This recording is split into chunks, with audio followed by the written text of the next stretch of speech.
everybody, and welcome to Core. This is Core, talking video games and what's happening, in the world. Not the TV show What's Happening.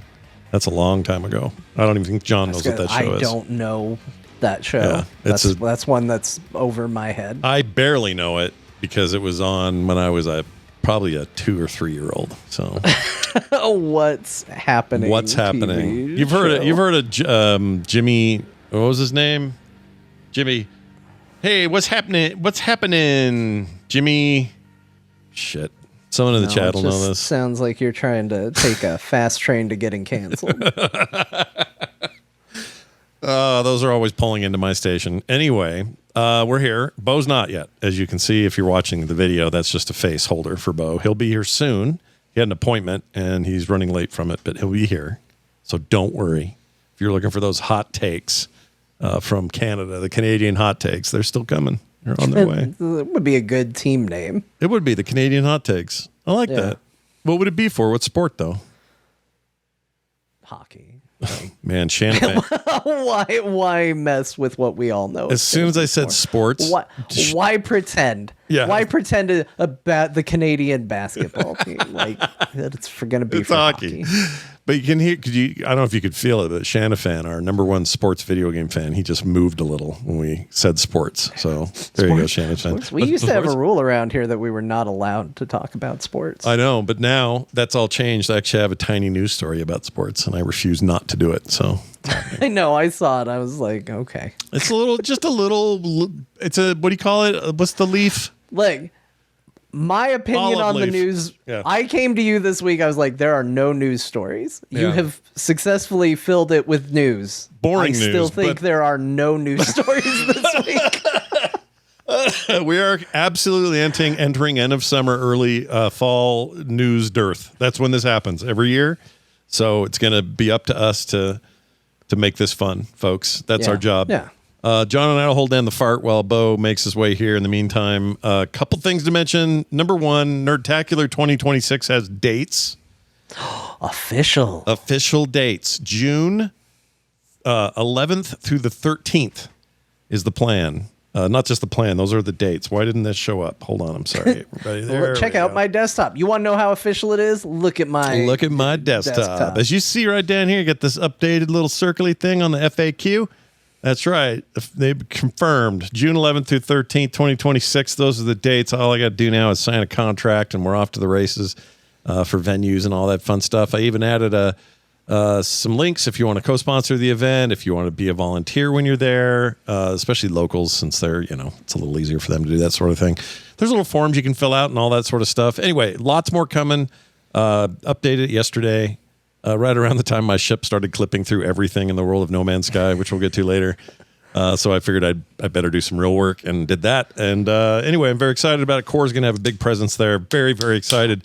So I think my wife is coming. Oh, man. My son is coming. Oh, and man. I think my mom and dad are coming. Oh, my gosh, dude. The whole crew. Yeah. All the famous Jagger and Jagger adjacents are on their way. Yeah, I think that's going to be. I mean, it's obviously early. We'll see how it all pans out. But Right. yeah, I think that's going to happen. We got some time, but it's going fast. So next year, looking forward to it. Can't wait. Go find out more at frogpants.com/nerdtacular. Now this. We're going to get into some news. All right. John's right. It's not a lot of stuff. Okay. I mean, not big stuff. It's like... Settle down. Just, Yeah. set expectations for what's going on. Set him for stun, or set him for, what's the opposite of stunning? Kill as fast as possible. Well, then let's start with this one. Silksong came out today. I don't know if you've heard of it before, but... Wait, we're going to talk more about it on this show when we get to what we've been playing. That's true, although I didn't get to even launch it, but it's installed. We'll talk more, though, because I think you did play a little, right? Maybe? Tiny bit? I did. Okay, yeah. good. Yeah. Right, Confirmed. more than I got. I got it installed, meant to play it, had no time. You know what? Compared to some, Scott, that's an achievement. Yeah. No, I agree. I tried to just wish list it, and I couldn't do it. Yeah, what world do we live in where this weird Metroidvania hand-drawn indie title from 2017 and its sequel can bring all these major platforms to its knees? It crashed Steam, Nintendo's eShop, messed with Game Pass, I'm told. I'm told people had issues with Game Pass. Everywhere it was available, choked. Don't know about PlayStation. Didn't look that one up. But it's on everything, and everything struggled under the weight of it. Under the weight of Silksong. I'm not saying the game isn't great. I'm not saying its prequel or its previous game isn't great. I'm not saying any of those things. This may be the greatest game to ever be a game. But why? What is it? What is the secret cheese inside the sandwich? Video games need to be $90. They need to have the best graphics in the whole world to get people excited. Yeah, but it's selling like crazy already. I noticed my friends list. This is all anyone's playing. Well, that's not true. Up till about 10 minutes before the show, everybody I know has been playing the No Man's Sky update. Like that thing took over. But I have a feeling my Steam friends list is going to very quickly adopt the Silksong hype. It's going to diversify a little bit. Yeah, nothing wrong with that. But anyway, I think mostly now things are okay. No issues that I'm aware of. It installed just fine just before the show for me. Haven't had a chance to play it yet. I do look forward to it though. So big news. Silksong finally out. No more. Is it on that list of like games that people promise and never deliver on? Will it ever come out? Blah, blah, blah. No, that thing's out. So you can play as a bug. You got a dress. There's other bugs in it and stuff. And you can fight bugs. It's my understanding. I'm not trying to undersell it. We'll see. I'm going to talk about it. Yeah, maybe you've seen... resident Hollow Knight fan and expert of the show, is going to talk about Silksong today for its release. I mean, we had a pretty good conversation last week about, this, so we don't have to get into it again. But you kind of you started to kind of see why people liked it, and we talked about how even its most ardent fans are like the first 10 hours are kind of a slog. And usually when someone says that about a game, I'm like, well, then that's a black eye on a game. If it's a slog ever, then it shouldn't be getting this kind of praise. And other people are like, well, that's not true. There's some movies like that, and they end up being all-timers. And, I'm willing to try to come around all of this to the point that I'm going to play the game. I'm going to play this sequel. And then see if they didn't resolve some of those issues a lot of people had. And maybe it'll be the greatest damn thing at least the greatest game with a bug and a dress in it. That you've ever played. Yeah, that's true. How many of you have those of you played in your lifetime? Bugs and dresses? 2. Oh. 2. What were the other 2? Hollow Knight and Hollow Knight Silksong. Wait, does Hollow Knight have... You don't wear a dress in that. Oh, you mean you have to play as them? Yeah, you got to have a dress. Not just that they're in it. Okay, yeah. One. There's only one. There's just the one. All right, well, we'll learn more as we carry on through the show. This one's for the sports fans out there. I mentioned this earlier. That's right. Throwing you an olive leaf or an olive branch during a week where there's very little news. But this is news to you. So the Shanna fans of the world, listen up. The new, pretty recently announced Electronic Arts college basketball game has been benched, a.k.a. delayed indefinitely. Maybe not coming out. You might call it canceled, but they call it, delayed. So we'll see if they're going to do it. But 2K's college sports hoops game is still moving forward. So, John, your desire to play basketball this calendar year, next year, I guess, is on track. You'll still be able to do it thanks to 2K Sports and their lineup of college hoops and its attention to basketball greatness in the college arena. Are you excited? Remember when the EA 2K sports rivalry was interesting? 2005, I'm going to call it. When it was like they both pushed each other for greatness, and they made better games year after year as a result. You could argue 2005 it all went away because EA said, well, we just got more money. Of all the 3D versions of the games ever made, you could make the argument that Madden 2005 and NFL 2K5 from 2K were the 2 best football games ever made up to that point. And you could then argue that was the last year they got to do it because EA locked in the exclusivity thing with the NFL license and everybody else went meh and quit making them. That's when Madden started to be not great. Like, it's just not great. It's okay. It's pedestrian. It gets you through. But I think video games are a great example of where true competition is actually really good for the business, and it bums me out. So thanks for bringing that old blood up, John, from 2005. Yeah, I'm here to be a uplifter. The year of Batman Begins and Firefly's film Serenity was the last time you got a competing NFL football game. Think of that. And I've seen Serenity 19 times now. It's a lot of times. I love that movie. To see Alan Tudyk get impaled by a pole. Wait a minute. Is that the joke about? No, was it? How does it go? No, I've heard you tell this joke before. How do Reavers get their spears clean? Oh, they run them through the wash. That's it. Run them through the wash. Yeah. It's terrible. Yeah. Terrible joke. That's anyway, as good as what temperature is the inside of a tauntaun? Wait. It's lukewarm. Lukewarm. Right. I couldn't remember the exact punchline, even though that's the easiest thing to remember on the planet. But good job. G Fuel shutting down. As you can see, these are amazing stories. They're really good. G Fuel, is that? Who is G Fuel? Gamer Fuel. It's like the drink that was for is gamers. Is that the Mountain Dew thing? They're not. Where? Oh, I don't know. Oh, wait, no. Oh, no. This is something different. This is I think this is just, all they did was G Fuel or Gamer Fuel. I'm pretty sure that was it. Oh, so this is just a brand. Yeah. They made a huge push, especially on Twitch. So you'd have, when you were seeing Twitch commercials, you got a lot of G Fuel or Gamer Fuel ads. I did anyway, back when in its height. And there were a lot of famous streamers that were, doing deals with them and promoting the stuff. And then kind of a long period of heard nothing about it. And I guess now they're going to go away. They're out of there. There is some rumor that this is all a trick. There's some kind of viral. I heard G Fuel and thought it was that time they put World of Warcraft characters on the Mountain Dew cans. And so clearly...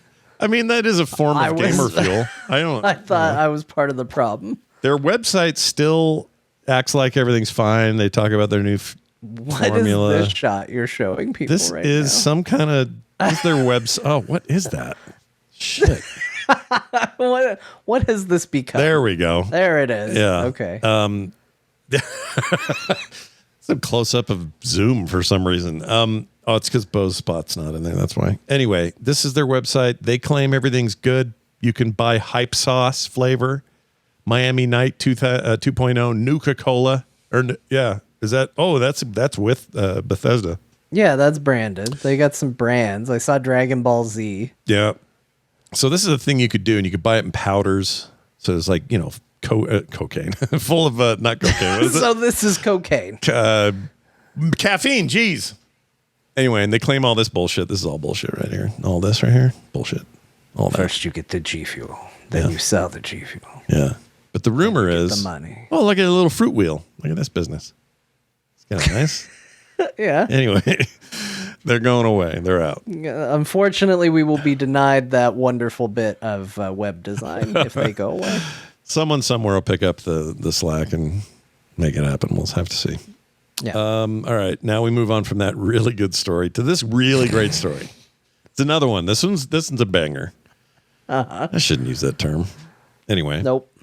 Wrong story for that one. You know that Game of Thrones they had there for a while there? I was familiar with Game of Thrones. Okay. Yeah, that was a series I watched for a time with my parents, which was awkward, and then eventually on my own. Which did they ever see Peter Dinklage getting a beach from somebody or something like that? That was always uncomfortable. Yeah, they decided to do plot in brothels because they're like, well, if people don't care about the plot, they can just look at boobs and wieners. That's what we'll do. Yeah. And I'd sitting there on a Sunday night with my family in the living room watching TV, and you just sit there awkwardly, quietly. Yep, going up. Those are vaginas and breasts. Here we are. Yeah, that's a guy with a wiener in the background. Well, anyway, Sophie Turner, one of the Stark kids from the show, the one that went on to be in that terrible X-Men movie. Yep. No offense to her. It's not her fault, but stinker. She was also with or married to, or I think maybe now separated from, or has a kid with one of the Jonas brothers. I think that's the deal. True? Yeah, I think so. I don't know if that's still an ongoing concern or what the deal is, but... Anyway, she's the new Lara Croft, to get to the point. That Prime series, it's been on and off production for a while. It is back on, and she is going to play Lara Croft in that thing with her natural English accent. You don't have to have like your... I mean, that's nice. Yeah. You know, it's nice that that's going to be accurate and not impersonated. But, you know, I don't know how to feel about this. Like, I've seen her in two things. Yeah. Right? She was my least favorite of the Stark kids. Not her fault. Like, that's kind of what the story did for her. It was always like, oh, she's the annoying one. Yeah. And yeah, she went through a lot, but you know, it doesn't change how I felt about it. And then by the time she was finally given some agency, the show quality dipped. Yep. And then speaking of show quality dipping, like she was in two really bad X-Men movies. So like, I can't mark myself as a big Sophie Turner fan, but you know, we've got Robert Pattinson as Batman, right? Yeah, we like him. He was friggin' Twilight Sparkle vampire, and now I think he's like the best Batman we've had. He's a very good Batman, yeah. And so, sure, give everybody a chance. It all depends on the movie. We had Alicia Vikander, right? Yeah. Was our previous Lara Croft. She's amazing. I liked her. She's incredible. That movie, not great. No. Because at the end of the day, the movie's got to be good. The content also has to be good. So. Yeah, I agree. I think that, I mean, there was no way she was going to stick around because this was a TV project, but that was a little short-lived. I feel like she didn't get the you know, the attempt that they deserved, perhaps, with Vikander. But I'm okay with Sophie. Chat. He's also great in Expedition 33 for Robert Pattinson. Yeah, Charlie Cox's impression of Robert Pattinson is dead on. It's very good. I will say this about him. Did you ever see The Lighthouse with him and Willem Dafoe? Willem Dafoe? Because he's not yet. Great in that. Like, really good in that. I would highly recommend watching that if you've never seen him in that. That's what turned me into Pattinson can do other shit kind of fan. He's very good in it. That is a weird movie though, so be prepared for that. And don't watch it when you have a fever, like I did with Donnie Darko. Yeah. Actually, yeah. This is one that's go in as sober as you can be at your level best, right? Because it's just dark and dreary and weird, and Defoe is at his weirdest. And he does this pirate voice.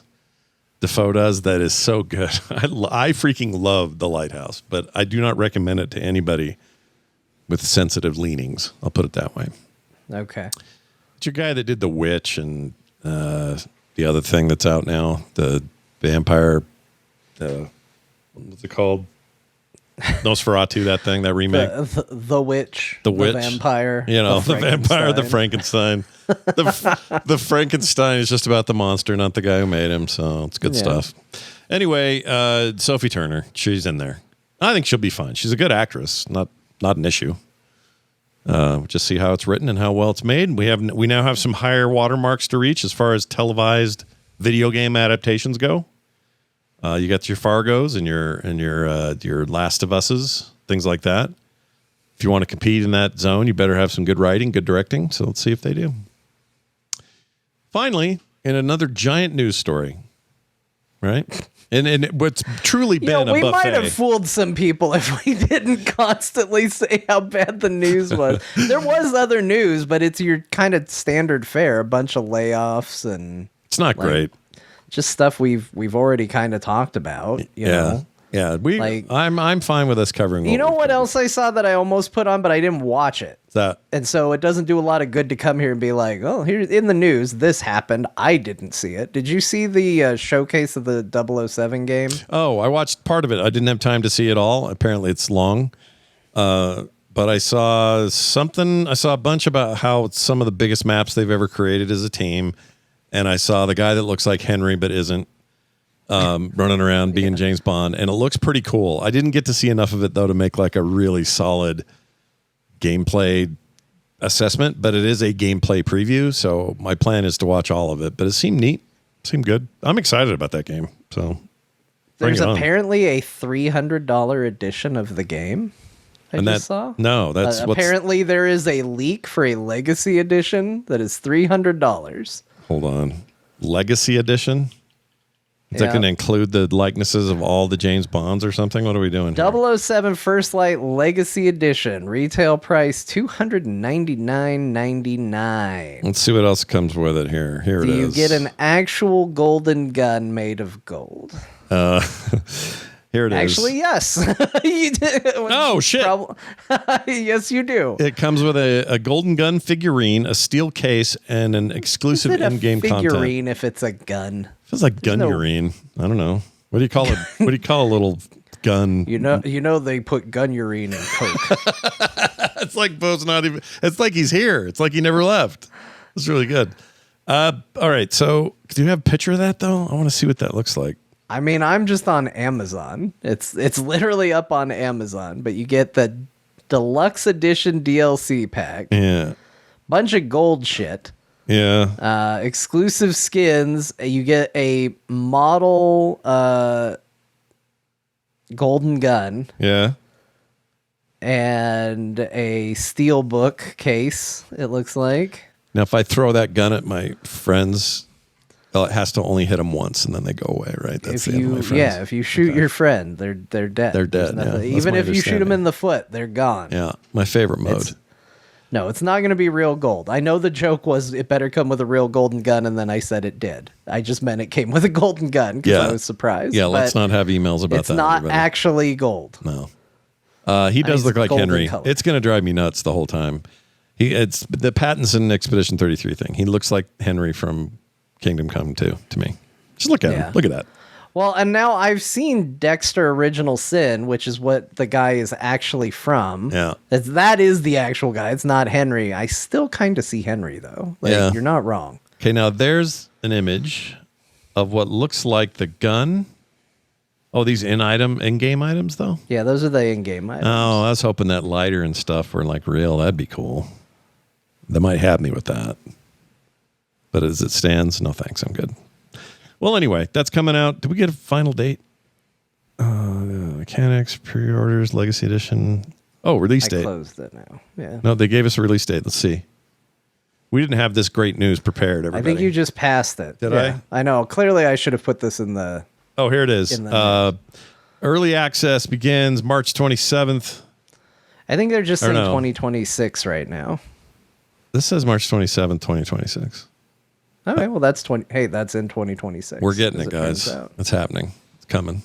Are you ready, John, for your 007 lifestyle to take the next... It's part of the reason why I haven't watched it, is I think I'm just curious. I know I'm going to play the game because I like the people that make it. I like James Bond. It's kind of just, I'm going to get it at some point. So I'm like, I don't really need to see it. I'll play it when it comes out.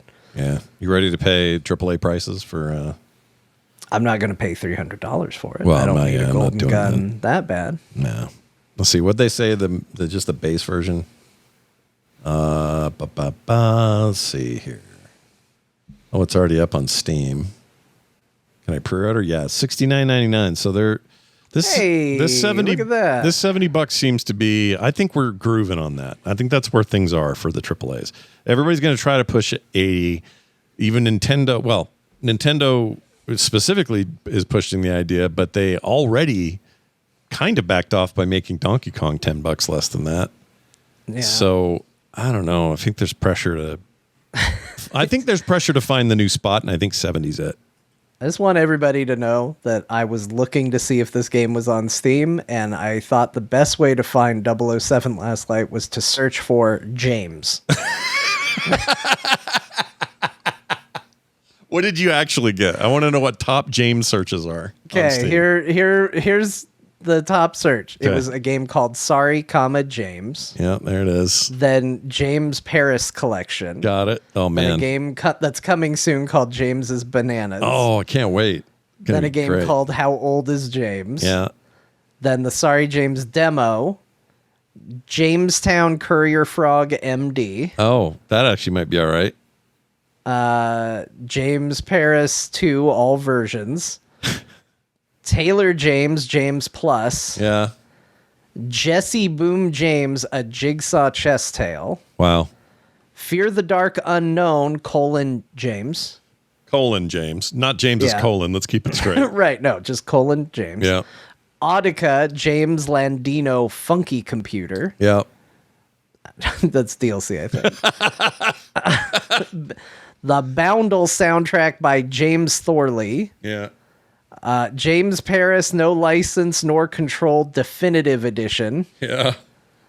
Webby VR, the James Webb Space Telescope virtual experience. Then Silent Hill 2. There you go. I was wondering when we'd get. Is there a James in Silent Hill? I think is that the main character's name in Silent Hill? Oh, I don't know. remember. I forgot. You were playing it. I was just watching. I forgot. Then we've got Rocksmith DLC for James Brown. Oh, hey, that's for Bo. He'd play that. More James Paris. We Happy Few, Roger and James. They came from below. Yeah. More James Paris. Yeah.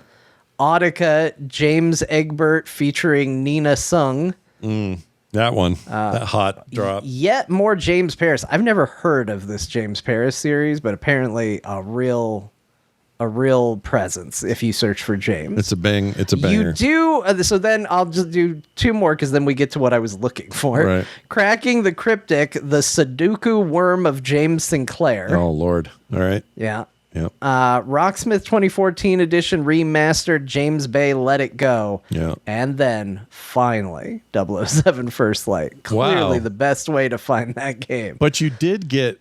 Oh, for some reason my results include Quake 3 before any of that. Really? Yeah. And Commandos. Weird. Yeah, it's very weird. Huh. I don't know why that's the case. I thought we'd get more James-based Steam porno games by searching that. Hanging out with James. Yeah, James Party House 3. Yeah. James inside of Jim.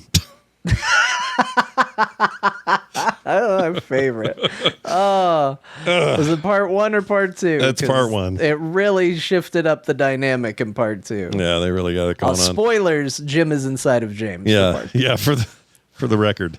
Okay, I wanted to give a shout out to a new pursuit, a new concern, and that is a bunch of ex-Polygon folks after the big layoffs. I feel like this happens every time. In fact, I feel like Polygon started this way, but whatever.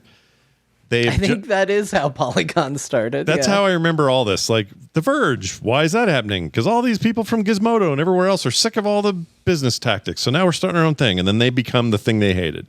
And then they spin out into a new thing, and then they become the thing they hated. Well, we're trying again, but I do think based on what I've seen from their mission statement, maybe we're there with this one. And we're also at a better time for the kind of things they want to do, in particular, how they want to sustain themselves. But the name of the new adventure is called Rogue, rogue.site. Whoops, there it is. Did I get paid any royalties for this? You get Sure. Okay. Nothing. I think I trademarked it.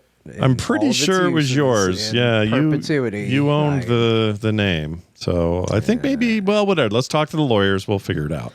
Okay. But anyway, as you can see, it's a new website, and their goal is to do video game coverage, both news, long form stuff, short form stuff, video, podcasts, all the things you expect from something like what Polygon used to be before the mess. And they have a whole FAQ about what their mission is. I've shortened it all up into a little TLDR here. Basically comes down to this. Why they exist, a response to layoffs and demand for media that values passion over profit. Cool, thumbs up. As long as you can hold the line, I'm down with that. It's a good goal. Core values, human-centered, ad-free. They say they will never have an ad on their site, ever. Again, I feel like we talked about this with Polygon, but I don't want to overstate what I think happened with Polygon, but that's my memory of things. Anyway, ad-free, subscription-supported, and free from algorithmic bias, it says. And finally, their sustainability model supported directly by its audience. Readers fuel its independence. So it'd be, crowdsourced stuff, which has never been a better time to do that. So I don't know. I like curated video game coverage content. I'm a big fan of it. If I had the wherewithal and the resources, for half of my life, I've wanted to launch a site like this and do this. Instead, I'm doing podcasts that are kind of doing that. But I love the idea of it. And if they can actually hold the bar there and not fall into the same traps these things always fall into, and they get eaten up by bigger publishing companies. And then people get laid off, and then it becomes an ad mess. And then it's like, their coverage sucks or whatever. If they can hold that line and be that thing, totally fine with it. Also, I like the name Rogue.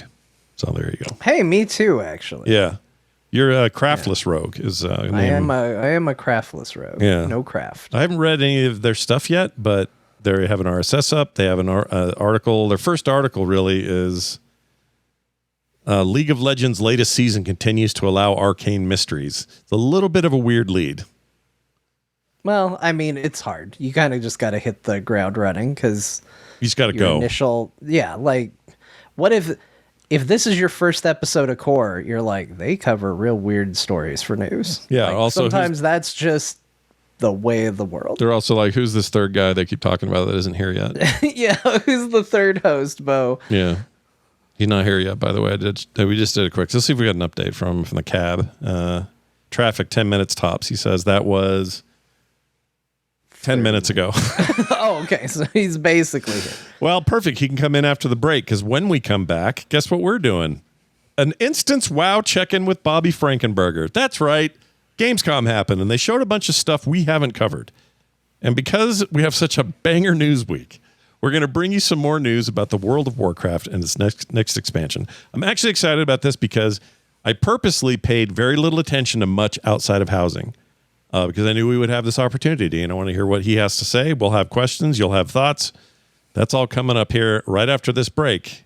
Stay tuned. And we're back. Hey, everybody. We're back. Welcome back to the program. Bo has joined us. Hi, everybody. I'm here. Look at him. Check him out. There was a Bo absence at the start of the show. Now I'm here. Yeah. Totally in a great mood.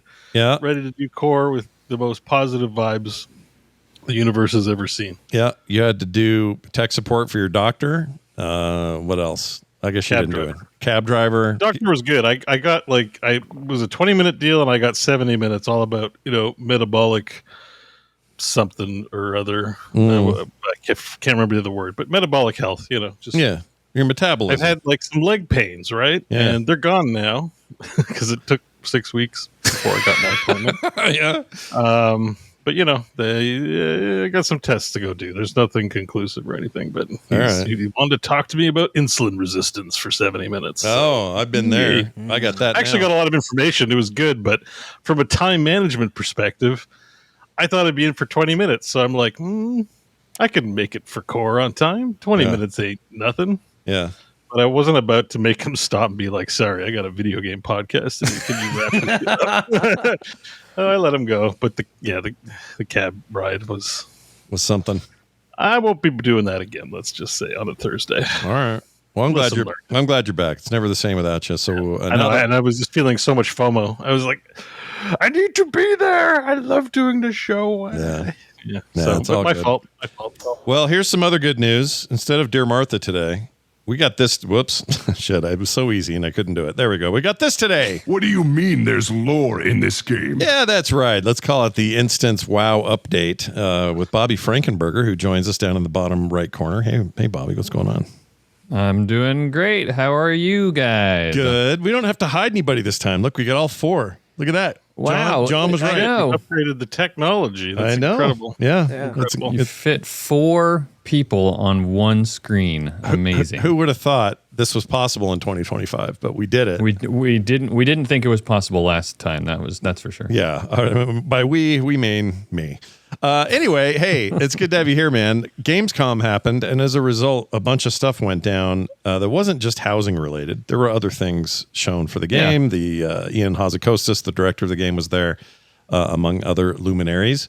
For some reason, Chris Metzen was on a schedule for a panel and then immediately disappeared from the panel, and that's because he was not there at all. I don't know why they did that. I was curious about that. I meant to text you about it. Like, what happened there? Yeah, he claims that there was just some goof he had no idea about. He's like, I don't know, I'm not there. Because I asked him, I said, are you in Germany? He's like, nope.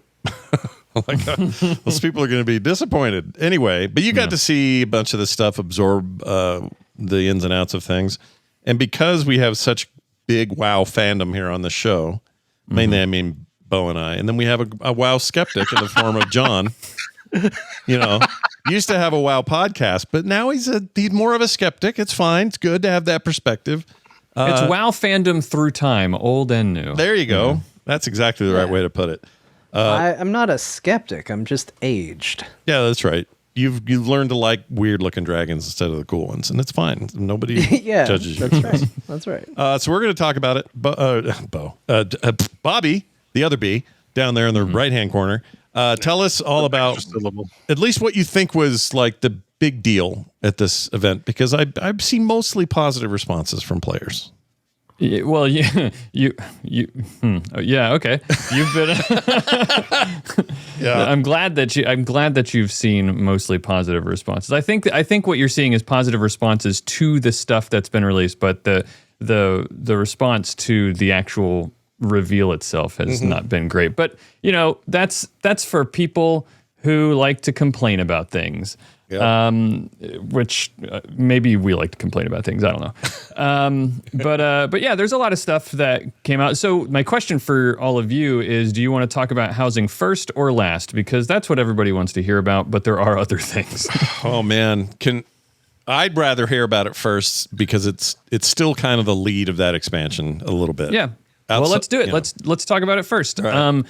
Housing is a thing that's still happening. There we go. But they released a lot of information about it. A lot of streamers and content creators got to get their hands on it at Gamescom, and I kind of combed through all the different YouTube videos, all the different articles that were written, all the different interviews, and tried to collect like what do we know about it right now. So if you haven't heard about housing in World of Warcraft, it's a thing. You're going to get a house that you get, and you can decorate it. Your house is going to exist in a neighborhood with friends or strangers. That's something that they're allowing. You've got public or private neighborhoods, and they're calling it like they want. The way they're building this up is as a new pillar of the game. It's meant to be sort of a fully developed aspect of the game that they're calling evergreen, meaning that it's not just going to be for, there's many expansion features that they talk about, which just go away after an expansion. For example, their first attempt at housing. The garrisons. When they did the garrisons, yeah. But now they're sort of giving it another go, like actually giving us housing in instanced zones. The neighborhoods that your houses are going to exist in, the way they're describing them is they're zone sized. They're supposed to be pretty big. I'm really looking forward to being able to see what that's going to be. But yeah. Let me ask you this question. If I'm in a neighborhood and it's with randos, does that mean I just left it open for a public thing, and then once it's full, nobody else can move in? Is it virtualized? Sort of. Is it like instance? Sort of. How's that work? There are 3 different types of neighborhoods, and please definitely ask questions, because there's so much information here, and I could just go through it point by point, but I think it's better if you just tell me what kind of things that you're thinking about in terms of housing. But there's 3 different types of neighborhoods. There's public neighborhoods, charter neighborhoods, and guild neighborhoods. Now, public neighborhoods, which is what you're asking about right now, is anyone can join. You just say, I want to join a neighborhood. You click a button. I'm assuming this will be how it works, but the way they've described it is you join a public neighborhood and you're kind of just thrown into the next available neighborhood with just random people. And there are slots that need to be filled, and they say that there are going to be 50 homes in a public neighborhood. Okay, that was my other question, is how many per neighborhood? Yep, 50 homes, and you're just placed randomly. And there you go. Your neighbor, it's like real life. Your neighbor might be terrible and doesn't cut their grass and puts flamingos on their lawn, which I think you literally can put flamingos on your lawn. Oh my gosh. Can I ask you this though? If I don't like my rando neighborhood, if the neighbors are dicks and I want to get out of there, can I up and leave and join another random neighborhood, and my house will just magically go to the next plot available to me? Absolutely you can. And you just described $80. No, it's one of the things that they're saying is and a lot of this we have to just trust them until we see it, right? But they're saying that they want this to be a low barrier of entry, even in-game currency. They say they don't want it to cost very much, and that there's supposed to be no cost to doing all that kind of thing. But yeah, that's exactly right. They're saying that if you don't like your neighborhood, you can join another neighborhood. It can be another public neighborhood, and you can, I guess, through the interface, you can pack up your house and plop it into a new neighborhood, and it'll be as is, so you won't have to rebuild it again. They don't want there to be sort of like a sunk cost calculation that you have to make. I like that. Yeah.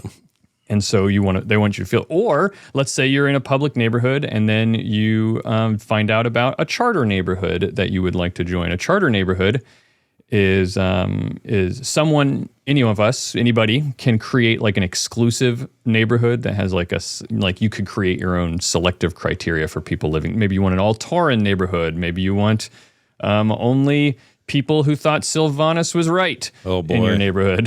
This is a dream for people who want to segregate themselves for various reasons.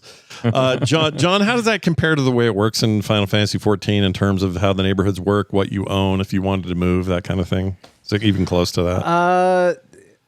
I mean, Final Fantasy 14, it's like there are a bunch of set areas. They're instanced, they're established, and you hope you get one, and you hope you get one you like. Right. Like it has it's very rudimentary. It's like it's all full, and you just hope for the best. And then if you want to be around your friends, you hopefully have a solid plan for how to do that. Because it's correct me if I'm wrong, John. Just for yourself. Yeah. Correct me if I'm wrong, but there's only a set number of plots, right? Like a certain in the entirety of the game, and you have to wait. So every server, or is this the game as a whole, or I don't know how it works with FF. Every server. Like Okay, it's within essentially your server. There is a set number of plots, and there are a set number of areas within. There's a set number of, I'm trying to think of the exact terms, but it's been a while since I did it. Like there's a neighborhood, right? There's a set number of neighborhoods, and there's a set number of plots within those neighborhoods. And once they all fill up, they all fill up. Okay. And your server likely is full. That's why getting a house is so hard, is because there are fewer plots than there are people on a server. So like a waiting list kind of thing, and then you finally... So the way it works is they become available. So if I don't go into my house in Final Fantasy after however many months it is, I don't remember, my house gets scheduled for demolition. Shit. And if it gets demolished, then that plot gets put up for auction. And then people bid on it, and the winning bid gets the land. They're spending gil on that? Claim it. The in-game currency? Okay. The in-game currency. All right. Yeah, if you unsub, your house goes away. Like, basically, you have to be a subbed member, and you have to be using it to have it. Every now and then, they will open up additional neighborhoods, and that tends to be a big deal, because then people do try to do what it sounds like WoW is doing automatically, where it's like, we all want to be in the same neighborhood. Well, if they open up a new neighborhood, obviously all those plots are now going to be available for people to bid on. So a bunch of people all try to get together to make it happen. Gotcha. So it's very limited. There is a housing crisis in Final Fantasy. Right. The bubble's going to burst. All right. Scarcity. It sounds like there is an effort on WoW's team's side to subvert that. Some of those. Yeah, they don't want that to be how it works. They want everyone to be able to have a house if they want one. So the public neighborhoods will continue to just keep spinning off new instances as they get full, and presumably forever. And then if you want to be near your friends, then you can either make a charter neighborhood, which the way they describe it, it'll work sort of like a guild charter works. You just get people to sign up, and then your neighborhood gets made. I don't know if there's going to be a minimum number of people that have to be like in it, or that's a question I have. Like when you would charter a guild, you could just get 10 randos to sign your charter and then kick them out of the guild, and then you have this whole guild to yourself. Right? Can you do that for a neighborhood? I don't know. That'd be nice. But they do have guild neighborhoods. Charter neighborhoods will also have 50 plots. Guild neighborhoods, the way they seem to be talking about it is that they're going to have either enough for your guild, like a lot bigger, or in a sense unlimited, or just a lot bigger. Yeah. And I'm not sure how that's going to work yet. We'll have to see. But yeah, if they've capped the size of guilds as it is now. Yeah, then theoretically they should be able to just provide something for everybody, because they know what that maximum number should be. Yeah, right? Which tells me they probably aren't going to uncap guild sizes, because that starts to get a little untenable to have that much virtual space in a guild. Yeah. How do you manage that? Like, it seems like kind of a technical nightmare, but All right, and do we know about biomes right now? Like how many biomes are available? So they're launching with so neighborhood. So there's an alliance neighborhood and a horde neighborhood. And by the way, the neighborhood theme itself doesn't have anything to do with the faction allegiance that your character has, I believe. Okay. I think that part is still a little confusing to me about where the horde and alliance stuff, like where the line happens. It seems the way they're describing it is that you can be a horde person and exist in an alliance neighborhood. So that one is so the alliance zone that will be a neighborhood is modeled after, I don't know, some alliance zone. I don't know alliance zone names. What are the early ones? Bo, you play alliance, right? Yeah. What's the? I do. Yeah. Ashenvale, Elwyn Forest, No. Westfall. No. Elwyn Forest is what I'm thinking of. Thank you, Bo. Yeah. The Elwyn Forest is what the Alliance neighborhood is modeled after, and then the Horde one is modeled after Ashenvale.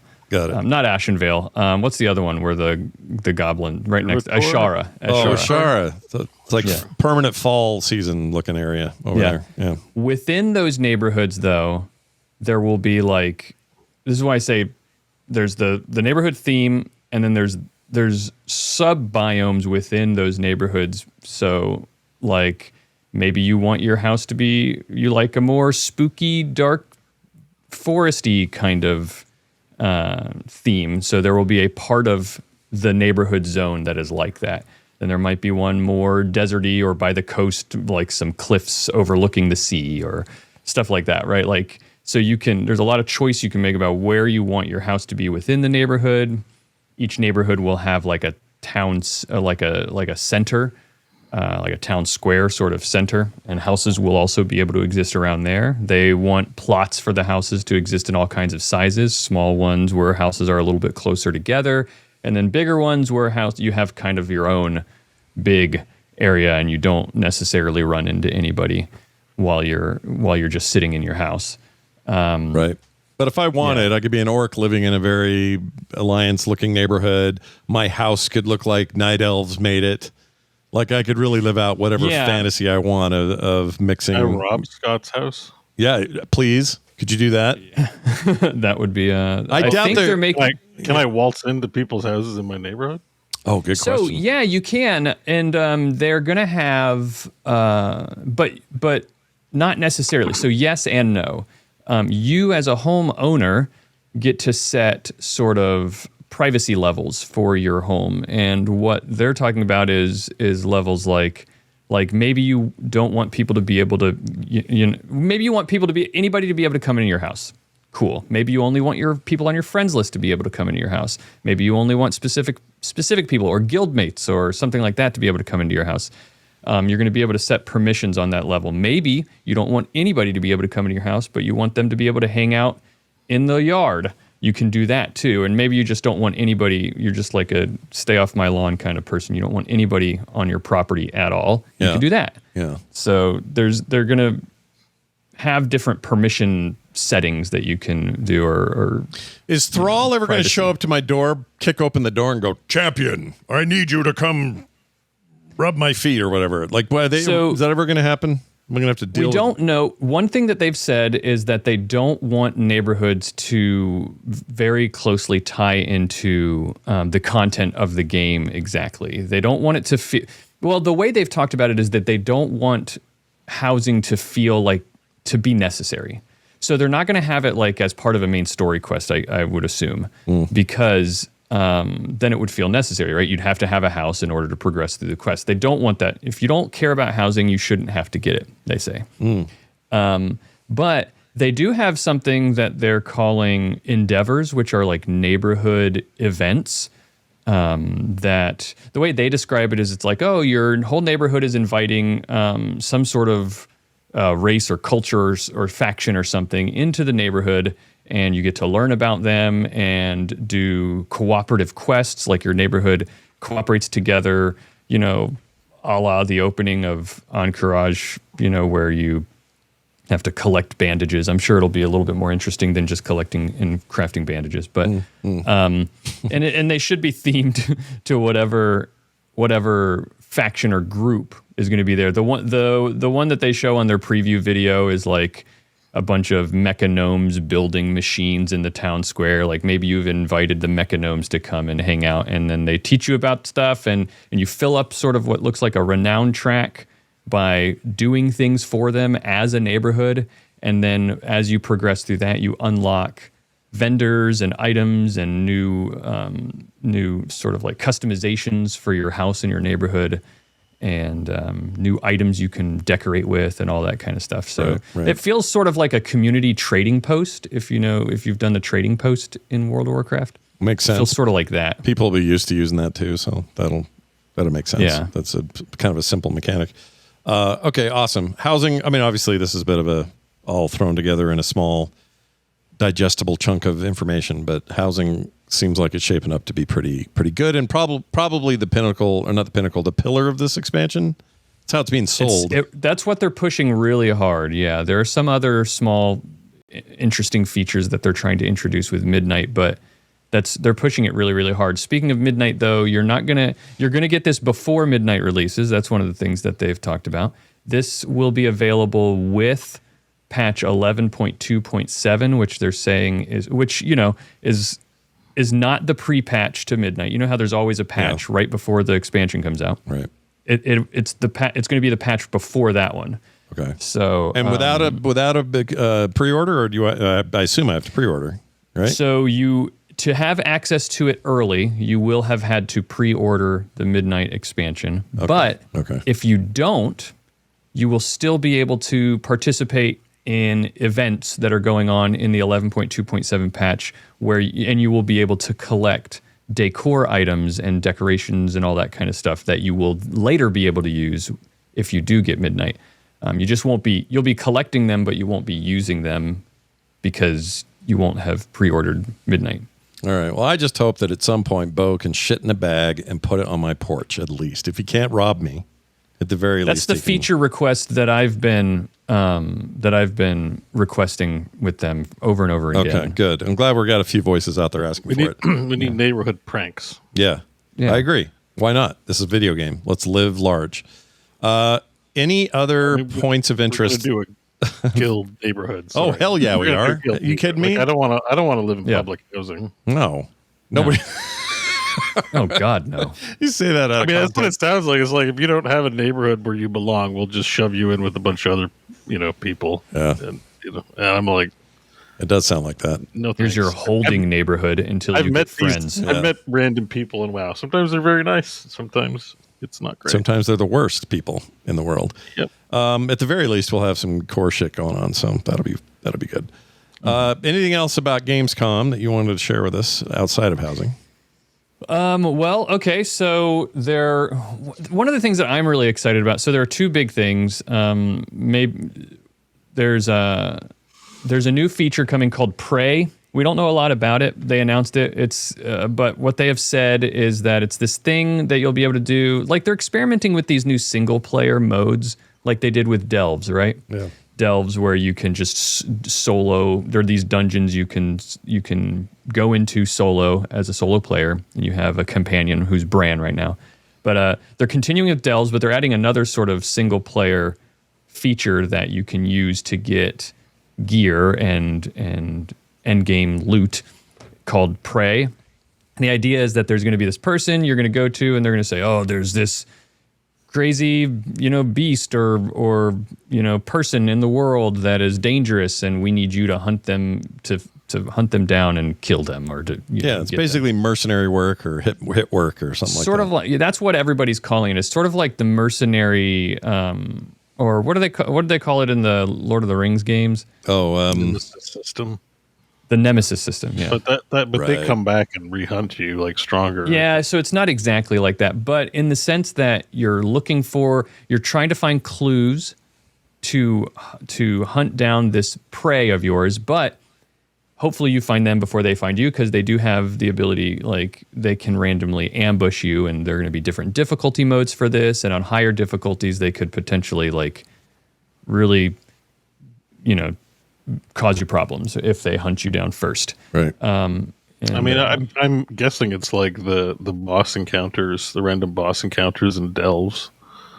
Like that's what it felt like to me too. Yeah. Do a tier 11, and sometimes Kybessa pops out, and if you don't know how to handle her, you get stomped.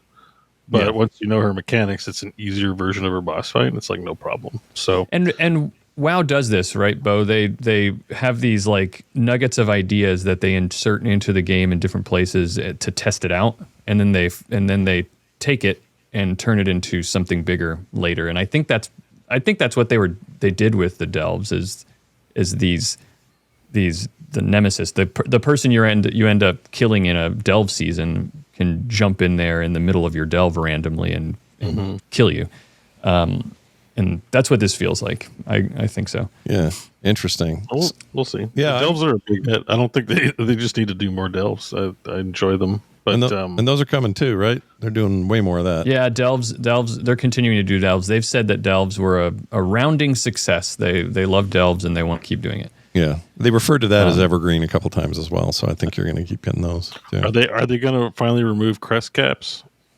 Probably oh my God, I hope so, but no. Well, the only thing in the universe. I don't need any of the 3 tiers of caps. I need the 4th tier. Well, you got to do plus 10 mythics or mythic dungeon. It's like, come on, man. Yeah. Oh, look, you've already capped on this higher tier one. You could upgrade your lower tier ones that you have hundreds of, but sorry, you've already. I mean, if the idea is to get us to keep playing, it's pretty much the signal to log out for me. I'm like, no, Yep. Yeah. I have to wait till Tuesday of the following week in order to get the thing I would normally get. I don't know. I hate it. Like if I'm mainlining delves at this particular time, I don't want someone to put brakes on me just because they want to maximize mouse. Yeah. So agreed. I wish they would change that. Absolutely. Well, sorry, go ahead. Last thing that I am excited about, probably second to housing, I'm really excited about this, is they're making a bunch of UI improvements. Now, it sounds boring, but the problems that they're solving with these UI... So, add-ons have existed for a long time, and they've... pretty much from the very beginning, they've been in like an arms race with the development of the game, right? So, there's complicated encounter mechanics that lead to add-ons that are used to telegraph those mechanics to make them easier, like dangerous spellcasts, incoming abilities that you need to prepare for, stuff like that, right? Mm-hmm. Then the add-ons, because they minimize the difficulty of the encounter designers next time make more difficult and complex encounters to keep up with the difficulty. It's complexity creep because the metagame has been shifted because exactly the add-ons. Exactly. So, and Blizzard is now, I guess, because they're seeing that design philosophy in games is a lot different now than it was, right? And I think a lot more people just want to, like, it's okay to telegraph the mechanics in the game. Like, we're okay with that. Like, we don't need to be surprised or tricked, right?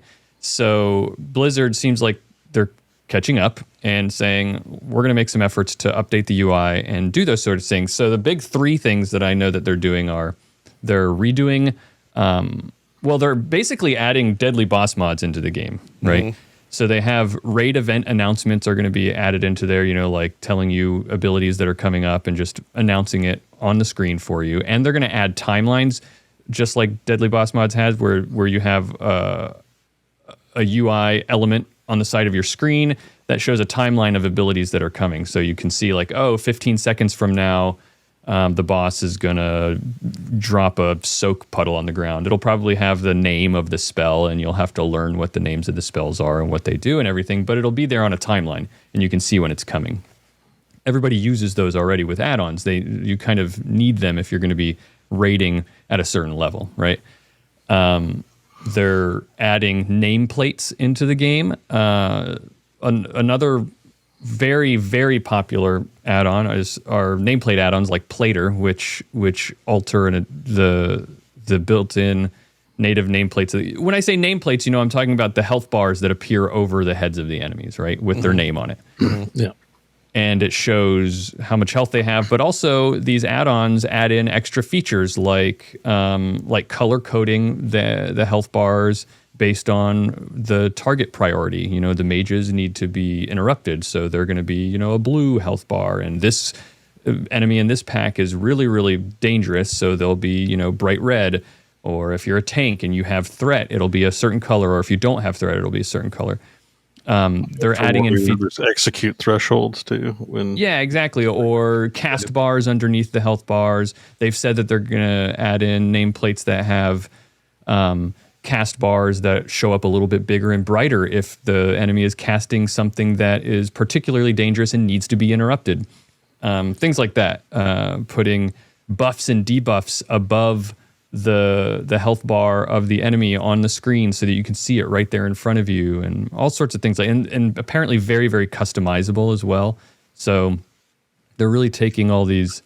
Are they switching off the other ones so that they can't be used? Well, that's what Ian Hazacostas is saying, is that they're over time, and he's not giving any timeline for this, of course, but eventually they are going to disable the capabilities of certain add-ons like weak auras, which they're just going to push it underground, right? Because John plays Final Fantasy 14 and no add-ons are allowed. But from what I've learned when I did my barding thing, where I tried to automate the playing of MIDI files for my instrument, so I could sound like a god when I'm playing my lute. Yeah, right.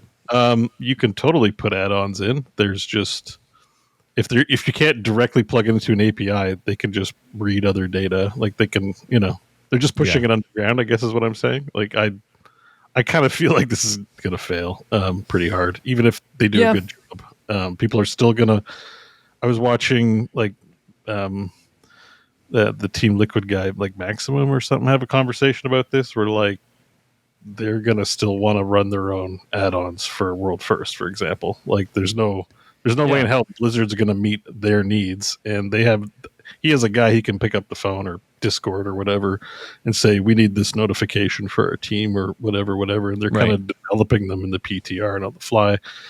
So I don't know if like people that are perceived to be like elite in the game that others want to emulate, and those elite people still feel the need to use these things, I think it just drives it underground, and it's still going to be a thing. That's Yeah, I agree. I think the way Ian has talked about it is a lot of people are screaming, "Oh, death of add-ons! They're going to destroy add-ons," and I can't find anywhere that he said that they're making it so that people can't have add-ons. Like, I think they're just going to remove some of the hooks for certain things, but I agree with you that that's not going to make people stop making those add-ons. They're just going to find other ways to do it. Like another one was details, where I guess they're going to put damage meters. Yeah, they're going to put DPS meters into. And apparently the benefit is that they're going to read directly from the server, so there can be calculation errors. But like, there's a lot of other conveniences with details. Like I can find out all the keys and the people in my guild and what they have, for example. Yeah. It's just stuff the community is going to think of that they're not, because their priorities like. Yeah, my opinion on that is I think it's great that Blizzard is making a very functional UI, but don't turn off the ability for other people to still create the add-ons that do the same things, because personally, if the default UI can do the things that I need an add-on to do right now, then I won't use an add-on. But if there is an add-on that does it and then gives me lots of extra functionality, Details is a really good example of one of those, then why not allow them to compete? It doesn't hurt anybody. It only helps, right? So do we know if the Deadly Boss mods people are mad, or any of the big mod makers that are being not targeted, but some of these convenience things in game and raid or whatever will definitely interfere with their projects? They're probably not thrilled about this, if I had to guess. I don't know. I would assume not. I would assume at the very least they're worried about it, because a lot of big projects like that are income sources, right, with Patreon and whatnot. So I haven't dug into specifically they are saying from that perspective. But Be curious about it. If I anyone don't out think there they're does that, turning let us off. know. Yeah. Add-ons are still going to exist, Right. but I don't know which hooks and which parts of the API they're gonna shut off access to. I just found an article that they did have, DBM author's perspective. I'll make this quick because I know we're going a little long. It says the developer behind DBM has responded with measured concern and openness. Does not seem to be too resistant. Advocacy for middle ground is what he's asking for. Willingness to adapt to whatever Blizzard's doing. Quote, if Blizzard makes any changes, DBM will adapt. Ideally, we'll be able to provide customizations while feeling less mandatory. Proactive adjustments. Let's see what else. And prioritizing what's best for the game. Seems like they're taking a more positive tact on it. I don't know why I assume they'd be all pissed, but Yeah. they've been working on this mod for 20 years, 19 years, 18 years of the game, something like that.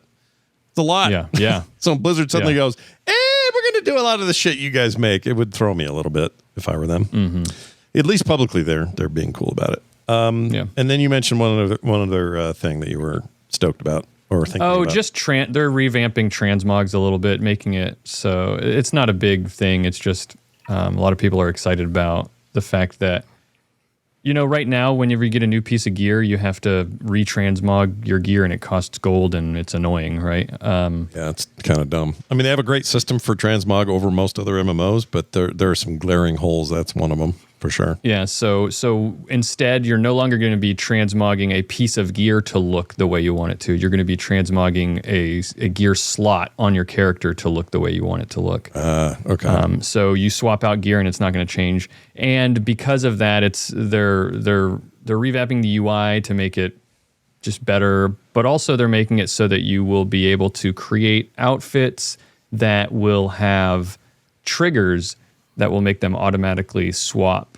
to different outfits based on certain environmental conditions. Like if you walk into your house, you can have like your smoking jacket and your casual wear slippers that you have on. Or John, this sounds like it's something that would get John excited because John likes that transmog business, right? John, you want to get in there and get your pajamas on at the house, and you know what I mean?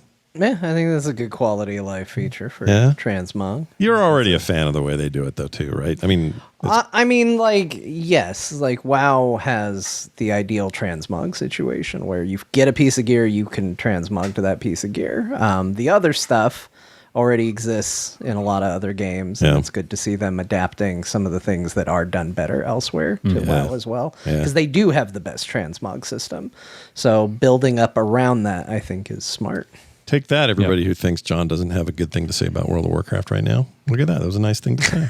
I haven't said anything bad about WoW this whole time. I'm just trying to stir the pot, and nobody, there's nothing to stir. It's a nice soup. We're all eating it. Everything's fine. Okay, here. I'll stir the pot. I'll make the WoW people mad. I think that if you get caught using a mod in World of Warcraft, Blizzard should hold your account hostage and force you to type delete to your most played character. Otherwise, they permaban your account forever. Holy shit. That would mean Bo's Bard is gone. Done. Because I'm not talking about Final Fantasy. I'm talking about WoW. Oh, sorry. Yeah. Yeah. Right. I think it's like, I'm sorry, you were caught using underground mods. Okay, delete your character or we cancel your account. Damn, that's harsh. Yeah. All right. Yeah, I think it should be like shooting Old Yeller. You should have to type delete yourself. I mean, wow. I would prefer not to play with mods, but learn to be a man. Delete the character yourself, or Blizzard cancels your account. I cannot believe you compared it to Old Yeller. That's amazing. There, you wanted a hot take. No, Scott. it's you good. Asked for it. We've stirred the pot. That stew now looks a little weird to some of you. So eat it if you want. All right. Well, this stuff's all great, Bobby. If people want to follow more of your good deeds out there and kind of keep track of stuff, where do they find you these days? Well, I do a bunch of science podcasting. It's always like a left turn, right? You're like, Bob, you should tell us what you do. And you should hear me saying like, well, if you want to hear more about but this is the only World of Warcraft thing I do anymore. Yeah. But I do a bunch of science podcasting. So, all around science and daily science brief are the two places you'll find me. So go check them out wherever you get your podcasts. They're fantastic shows. If you're science minded at all, I guarantee you're going to enjoy them. Bobby, I hope you have a fantastic month, and we'll see you next time. Yay, Bobby. Bye. Bye. See ya. Oops, I almost hung up on Bo. There we go. Bobby Bo. Nice day, please. Woo, you're still here. By the way, I forgot to mention this because we are about to talk about this game. Bobby's base that he made in No Man's Sky is called Hot Farts. So he clearly is part of the crew here. Also, Bo, I just found out something during the show. Somebody sent me this while we were talking. Jim Jensen, big thanks to him, local listener. There is a road not 5 minutes from me. I know right where this is, called South Lake Run Road. Can you believe that? Wow. Yeah. Wow. How did I miss this? All that Lake Run talk. Never knew there was a road. Anyway. Lake Run is a thing, it seems like. Yeah. I would wonder how it got named. Usually street names are named maybe for a reason. I don't know. Like Lake Run seems... They heard about this Canadian likes to take a dump in a lake. Well, maybe there's somebody over there that likes to take a dump in a lake. It's definitely not me. Maybe I started doing it. You think they named a street after you? No, I don't. I do not. But I do know this. We played some games this week, and we are going to talk about them if I can pull up the right tab. There it is. Video games. Most of this week was spent in No Man's Sky, I think, for a lot of us. Hell yeah. All of us. All of us. all we did. We got done. We were like, maybe we should all play No Man's Sky. Yeah. And then we all went and played No Man's Sky. Every single damn one of us. It's time. It's time, everybody. If you've been waiting because they keep updating and you're like, I don't know. It's time. Yeah, it's a great time to get in. Well, who cares? No okay, Man's Sky. you know what? I'll say I will say I agree with you that it's time, but also I am currently bugged out of being able to do much because the game's got a serious bug right now where I was going to prepare video of this happening to me, but for some reason my video exported weird. But did you start a new character? No. Well, for this run, yes. But you got plenty to do. You can put the Corvette. You can park that Corvette and do some other shit. Well, here's the problem. Yeah. I can't park it. I can't get off the Corvette. You can't get out of the Corvette. Yeah, the It's Corvette stuck in space. the Corvette is clipping through all space stations. When I go to land in the anomaly, I just float through it for about 20 miles. Can you jump to 0G? I could jump out into space, fly down to a planet. I could do that. And then summon your actual ship, which will desummon your Corvette, and you should be fine. Yeah, it's the only method I haven't tried yet. Or building a new ship if I could get to a space station, but I haven't been able to do that. So it's been complicated in the last day. But prior to that, man, have I been having fun with this effing game. Building ships is a riot. Just the rest of the game and all the other shit we've missed along the way. I finally just accidentally fell into one of those missions where you go to a derelict spacecraft and there's, kind of dead space shit going on in there. It's like a horror game in there.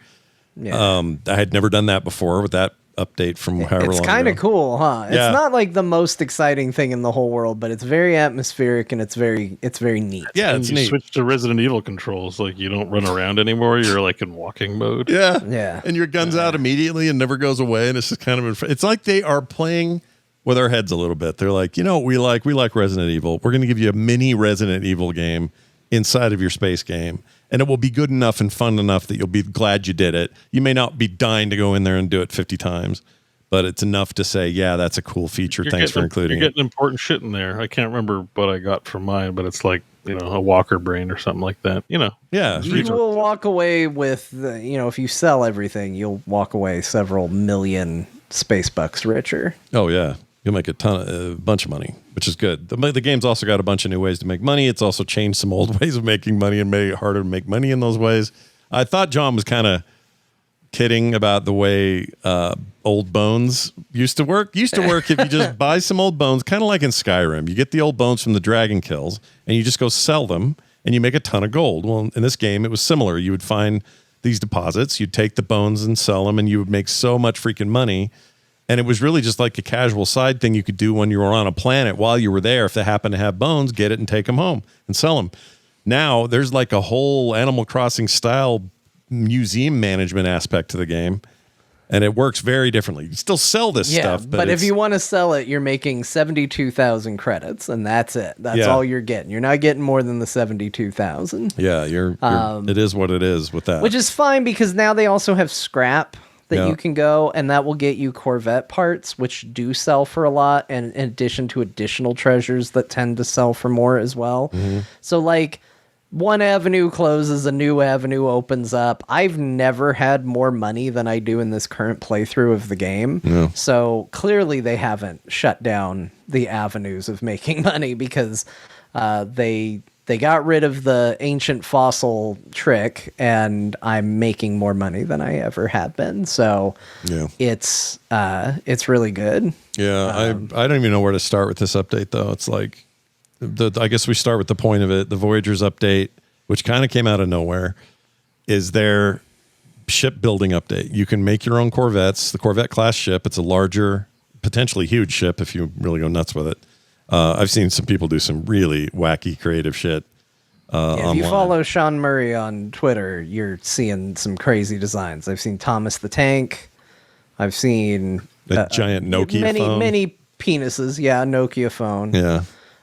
People are doing some crazy stuff with it. I will say this: if you are only playing this for the Corvettes, if that's the only part of the game that interests you, is like, oh, I've done everything else in the game, but I'll get in for this, you may want to wait a little. I have run into a bunch of glitches. I'm actually playing on the experimental version of No Man's Sky right now, because I was getting so frustrated trying to do Corvette stuff, and it's still got, like, Scott's stuck in space right now. There's issues. Lost in space is where I am. I jumped to the experimental version to overcome some of these hurdles, and now there's a version inconsistency if I try to go back, at least until they catch up. So I'm living on experimental for a while. Yeah. And it's one of those things where, like, it's good. It's really cool. But kind of just like the shipbuilder in Starfield, right now there's a lot of jank still to it. Yeah. And I think as it gets polished, it's going to get better, and it's going to be really cool. So one of the big things I complained to you guys about, I was like, why is there no part storage next to where you build these things? They give you so many parts, and yet they make it so hard to just carry all those parts and build.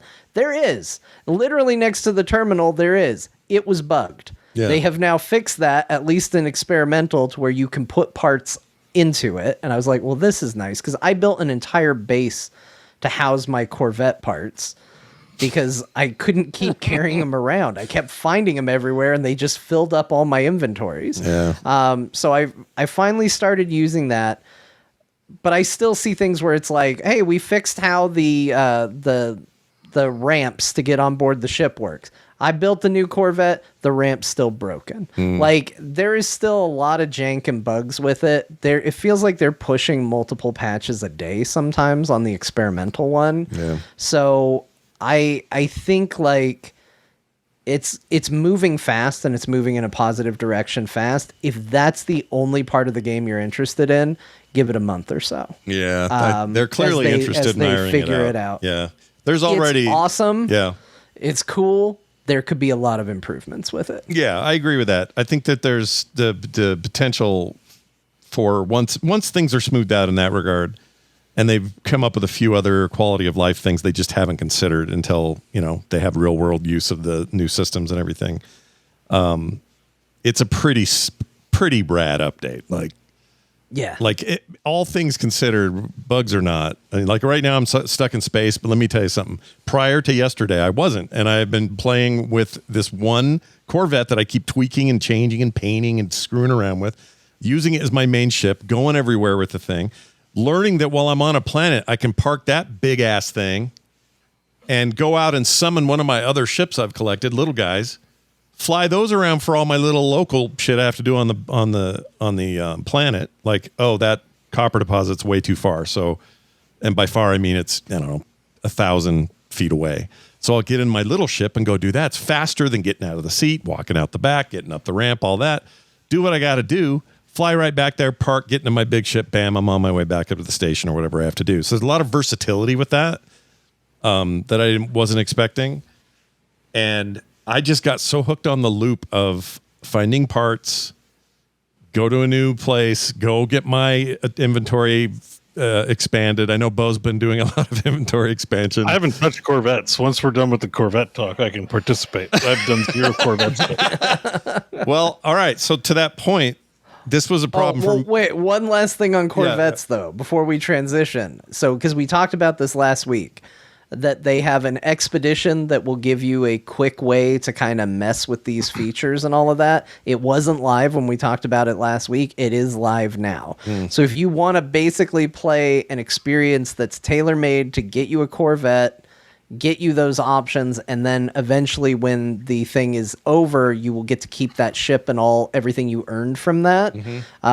There is an expedition going on right now that you'll get a Corvette that's great. out of for. That's So great because just it wasn't worth noting exactly if you want to do that. wasn't exactly clear what I needed to do. I will admit, because when I got in, I just went, all right, so I'll try an old save. Maybe it'll prompt me. No, it didn't do that. We'll start a new guy. Will it prompt me then? Well, maybe I have to get to a certain threshold. It was never very clear what you have to do. That is great to hear that they added that.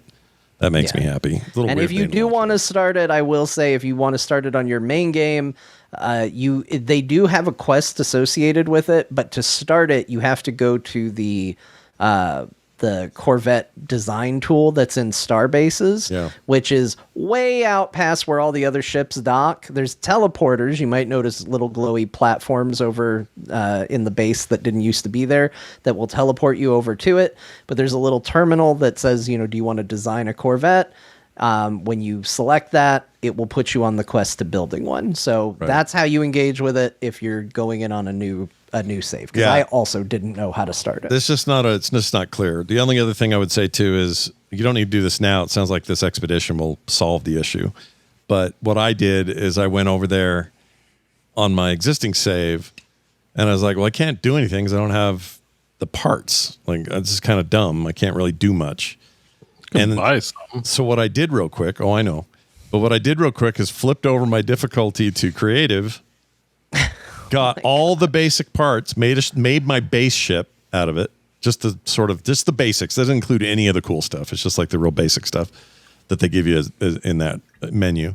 And then went back into my difficulty, flipped it back over to whatever my default was, and they let you keep those. Now, you can't keep buying them, but the ones you built your ship with initially let you have them. And that's how I ended up with my first ship, was a little bit of a cheat.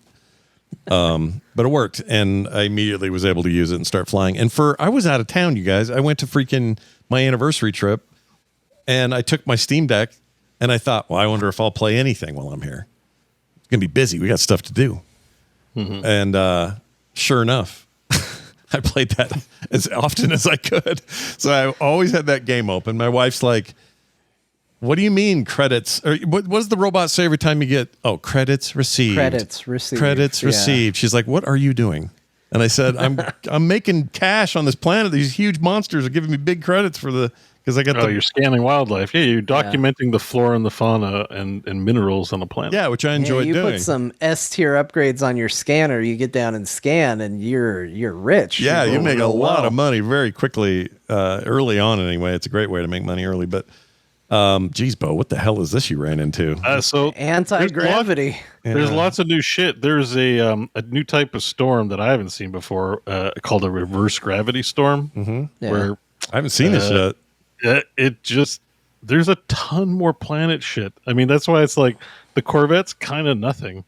Like the Corvette's just a beacon to bring you back. To get you in the door, yeah. Because I haven't even engaged with the Corvette system. There's I will eventually, but there's tons of shit to do. Let me tell you what I got up to. I have a pet sentinel. You know those little sentinel guys? Yeah. I got my own. He's blue, and he's learned his name. He gave himself a name called Lappy Laps. Oh, Lord. Oh, he gave himself a name? That's kind of cool. Yeah. I also built, there's mechs now, so I built the exocraft station for the mech. Yeah. And my sentinel is helping me get cooler sentinel parts for the mech instead of the standard good guy ones.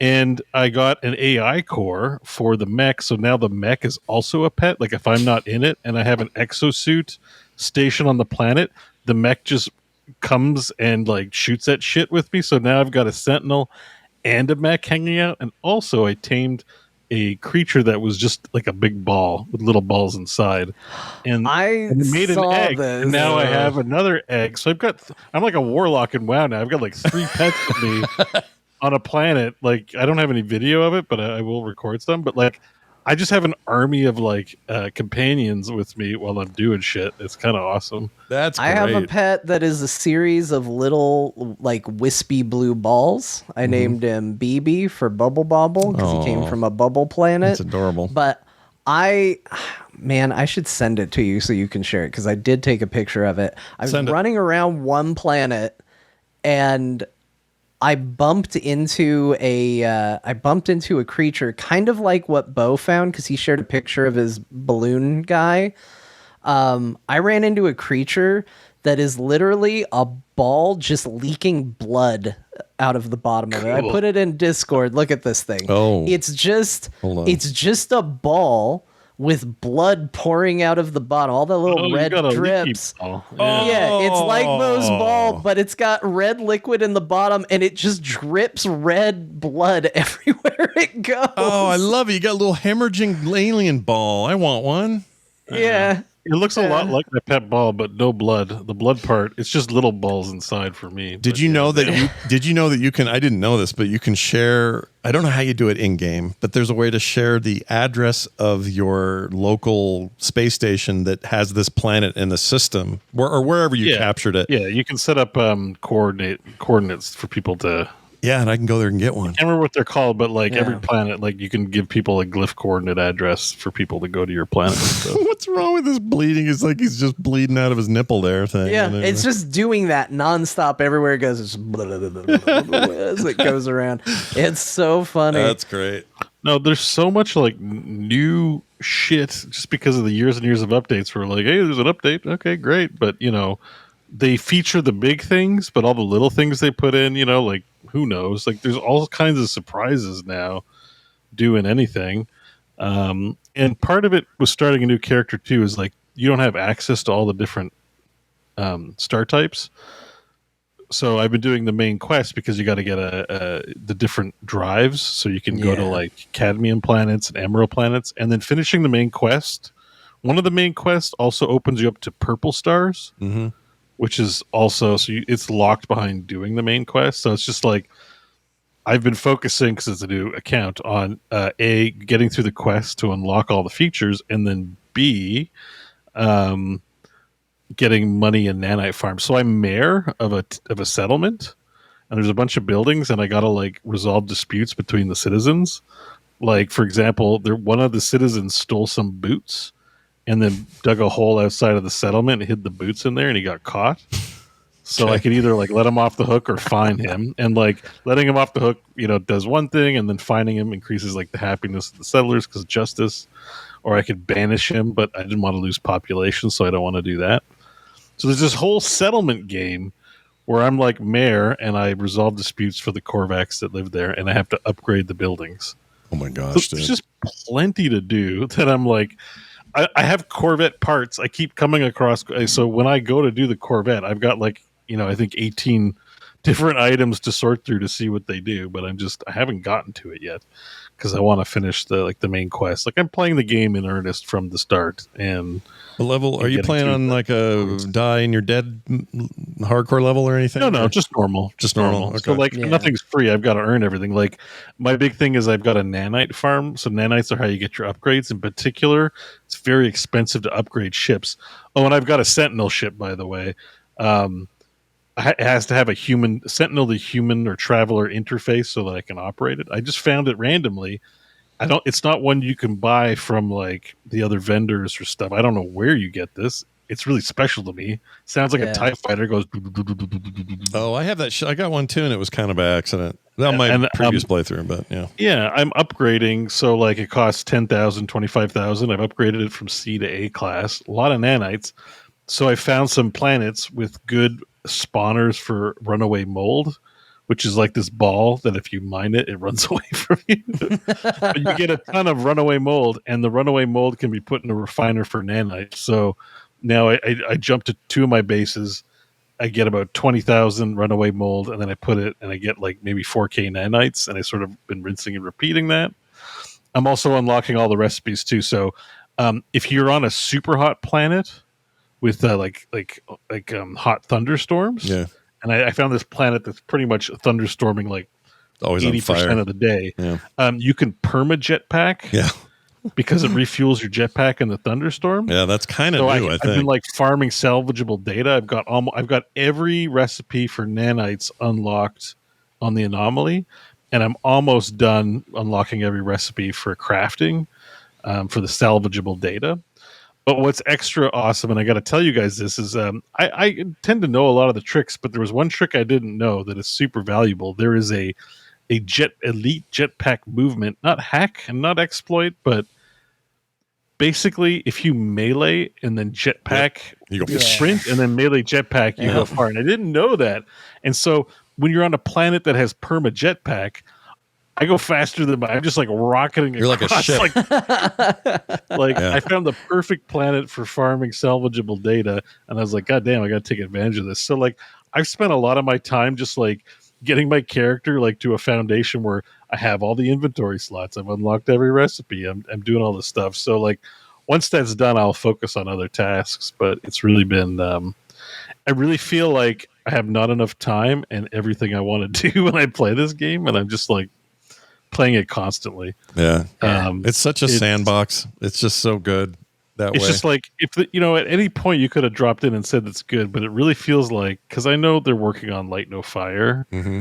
I don't think they're done with the game, but we're about as close to them being done with this game as I think it's gonna get, considering I think it's been 10 years now, maybe. It'll be 10 years next year. Yep. I'm like, now this is the perfect time to play it. It is in the best shape it's ever been, bugs notwithstanding with the new update. There's just so much to do, cosmetics to get, all kinds of crap. And so now's the time to play. Yeah. It's a lot of fun. It looks awesome. This video we're watching, some guy goes nuts with like base building. He makes entire cities out of the base building materials. Some of this is probably much more attainable if you just jump straight to creative, but you still have to go unlock all the designs. You don't just get that stuff for free. So, even if you make it so things don't cost you money, you still have to go like find the units and find the blueprints and earn those. Some are quest based, some aren't.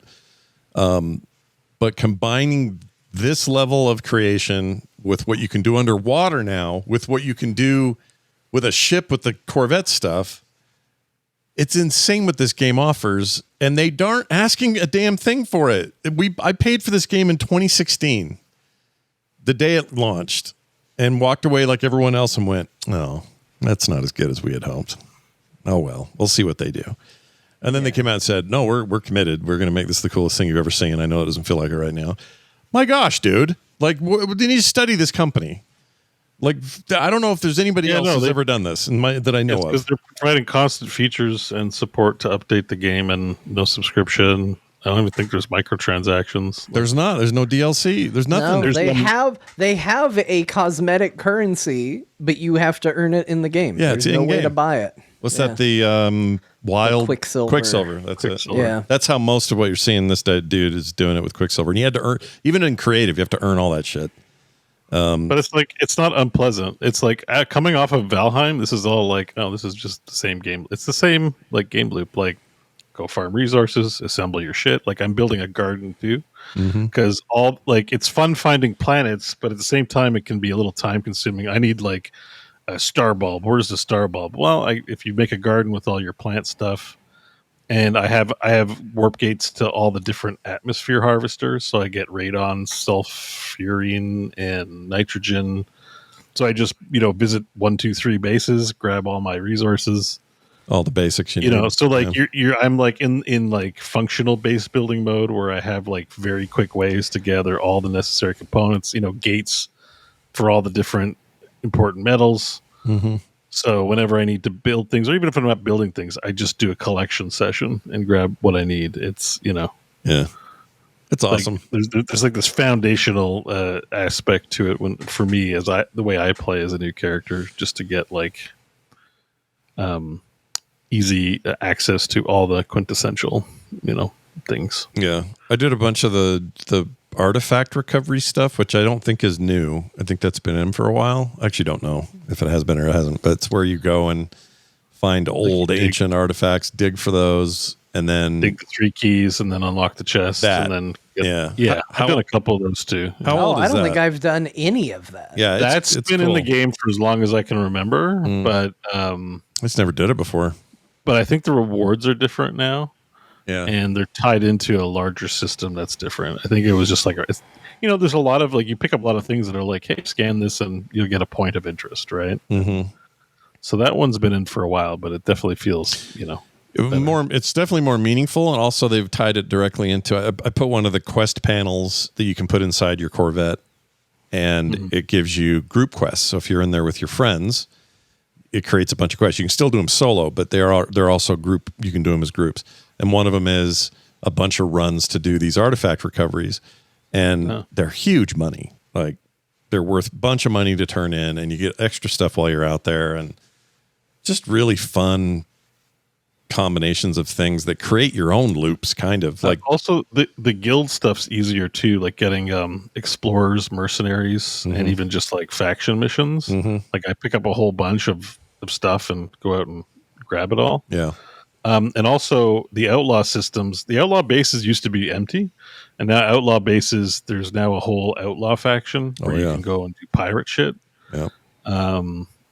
And that, if you haven't been to an outlaw sector yet, there's outlaw sectors as Mine well. started with a transponder that I got somehow. Don't remember the details. Yeah, but usually if you shoot down a pirate ship, you'll get a transponder, and that'll put you on the path. that's how it starts. Okay, because I never messed with that before either, and I did some of that this week. But the pirate transponders. If you find a mercenaries guild in a space station, you can turn them 3 in for like faction standing as well, and they sell for a good chunk too. If you just want to sell them.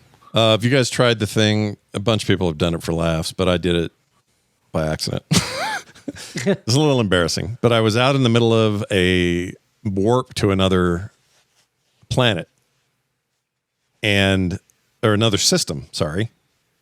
You can get out and walk around, or maybe it's just while you're in hyperdrive, or what's the one where you dual trigger it, or you're what's that called? it is. Pulse? Is it Pulse Engine? Whatever that is. There's pulse where you go really fast. Yeah, I got out of it. I thought, what happens if I lower the ramp and like walk off of here? What happens? So I did it. And your ship just leaves you out in the middle of nowhere.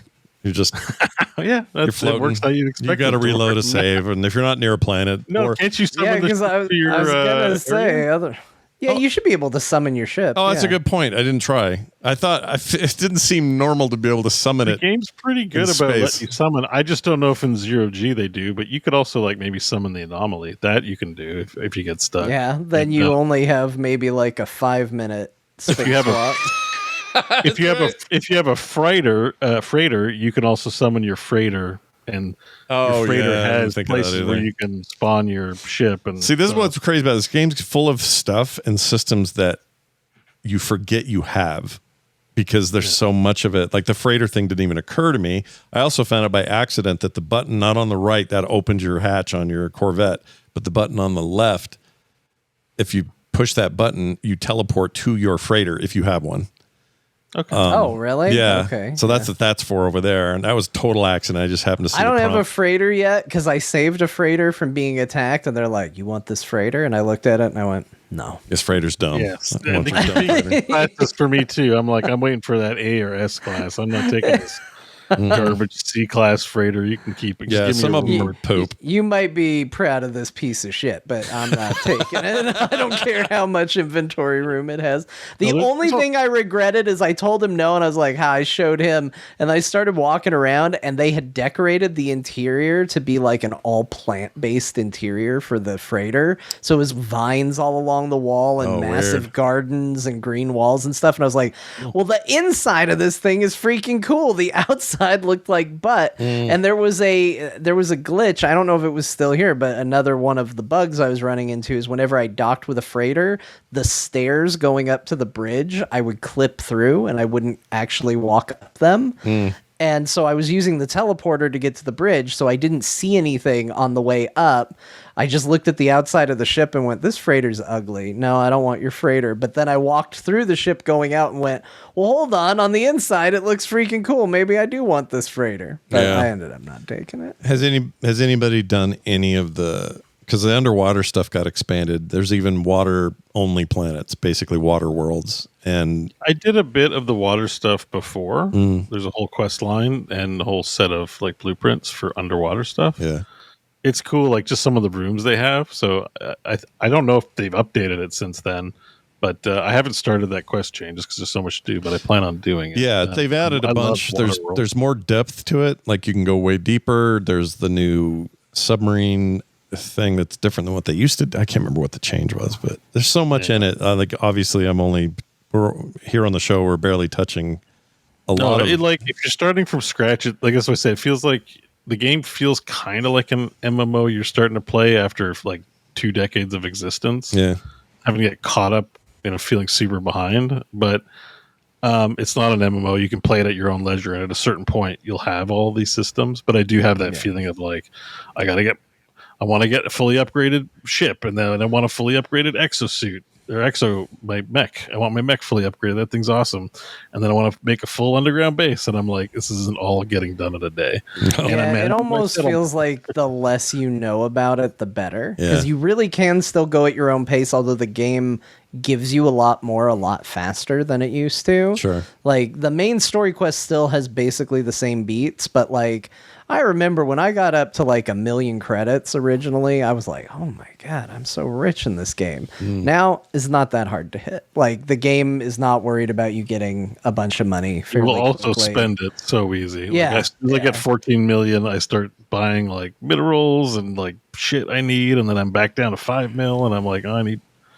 Yeah, It seems like a lot, but it goes fast, man. I spent $3.8 million or space credits on wiring looms because you always need them. Yeah. Nobody Wiring else can- looms are super are super useful, but And you can't make your own. Some stuff requires them, and you can't make. It's the one thing. Like everything in this game is like, whoa, what's this monolith? And it's talking to me, and ancient alien thing. And there was whoa, where does the other side of this dark portal go? And at the same time, it's like wire looms. Nobody makes them.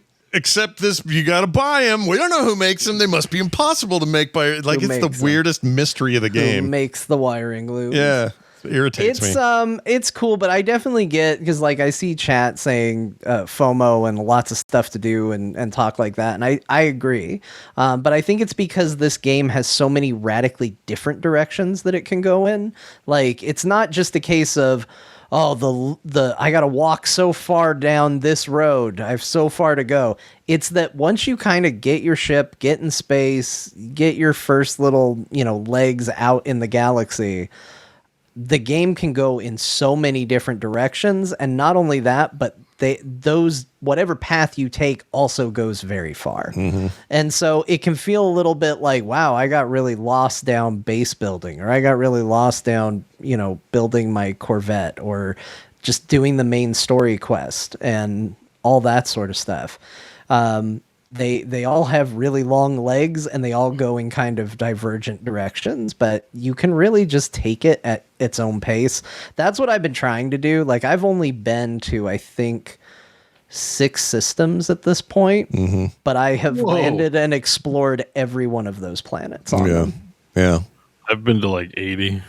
Yeah, and that's that's the thing. Because I've did barely inventory traveled. farming, and part of inventory farming is just going to new space stations and get your exosuit upgrades. Yeah, So I've been hauling ass through that as well. But I love the idea of you go to a system, you get to a planet. It doesn't matter how harsh it is. You find a way to get all those animals, in there. Oh yeah, It's really satisfying. but it's dangerous. One of the things, like you have a bunch of plans, and one of the worst ways or easiest ways to derail your plans is landing on a cool planet. Yeah, Because no, but that's good. I love it. That's what I'm here for. Yeah. I'm gonna be stuck here for a while now. like I just wanted to land on the planet, get some ancient bones or something or whatever it was. Cadmium. Let me land here, and I'm always thankful when it's like, oh, this planet's just like another green planet with trees, whatever. Let me get my shit and I'm out. But if I land on some weird planet that has weather, there's still, I'm still convinced there's like, creatures and storms and like, biome aspects I still haven't seen yet. Like I said, I'm aware that there are purple stars. Like I have all my CAD my different drives for all the systems, but I know I have to do the MSQ to get to the purple systems, and I don't know what's new there. You know, and so there's still like and you just never know. There's also ruined planets now, apparently. I've been to a ruined planet. Me too. I haven't been to one yet, but they're a real shithole. And those weren't ruined planets. I need something for my settlement, and I was trying to figure out where to get it, and it's like it's on ruined planets, and I'm like, what is that? So I don't know what they look like, but I know that's a thing that I'm looking for. There is some crazy stuff, and sometimes you land. Like I landed on a planet, I got out, and it's like perpetual blizzards, and I get out, and the computer's immediately like storm coming. I'm like, shit! I was already about to die from just like it already was moving at a typical storm rate, and now it's like, hey, a storm's about to start. It's like it's gonna be worse than this. Incoming storm. But I was like, you know what? I have a special shield for it. I'm starting to see the value of it because it still diminishes at the same rate regardless of how cold it gets outside. So it doesn't last for very long, but the rate is still the same. So I was like, I have enough little shield batteries. I can explore this planet. So I start actually exploring it and getting storm crystals because there's storms going like all the time, and I can farm those. And then I get to a place, and all of a sudden I'm like, what's that sound? And 3 giant worms burst out of the ground, and I get in a massive battle with burrowing worms attacking me on a perpetual blizzard planet. And it's just like, this was fun. I'm having a good time. But I love that those planets exist because, like, my favorite planets are the low atmosphere planets where there's no music. Like, it'll just go. Ooh. Oh yeah, I like those. And it's like it's like, oh, this is what most like actual planets are probably like in the universe, just like desolate rock shitholes. Yeah. But there's something about the vibe of how lonely and isolated it feels that I love being on them. Yeah. And I like having a run of those, and then I get to a paradise planet, and you're like, I found a weird one that is like that, but it's purpley, and it has these large spot. It's like mostly just like the terrain you'd expect, like, you know, no water, like just dead planet, but it has these weird rock spires, and it's like, oh, let me put a base on the top of one of them, and I got to the top, and there's a hole in the middle, so they're like big spire tubes, and then you're going like, what does this planet have tubes here? Big rock tubes. I don't know, but it's cool. You know, and it's just the background just. Yeah, and I love the ones where you like disturb something you shouldn't, and then well, that's what happened on the low gravity moon I was on. I was just like, I landed, I'm like, it's one of these low gravity, there's really nothing here.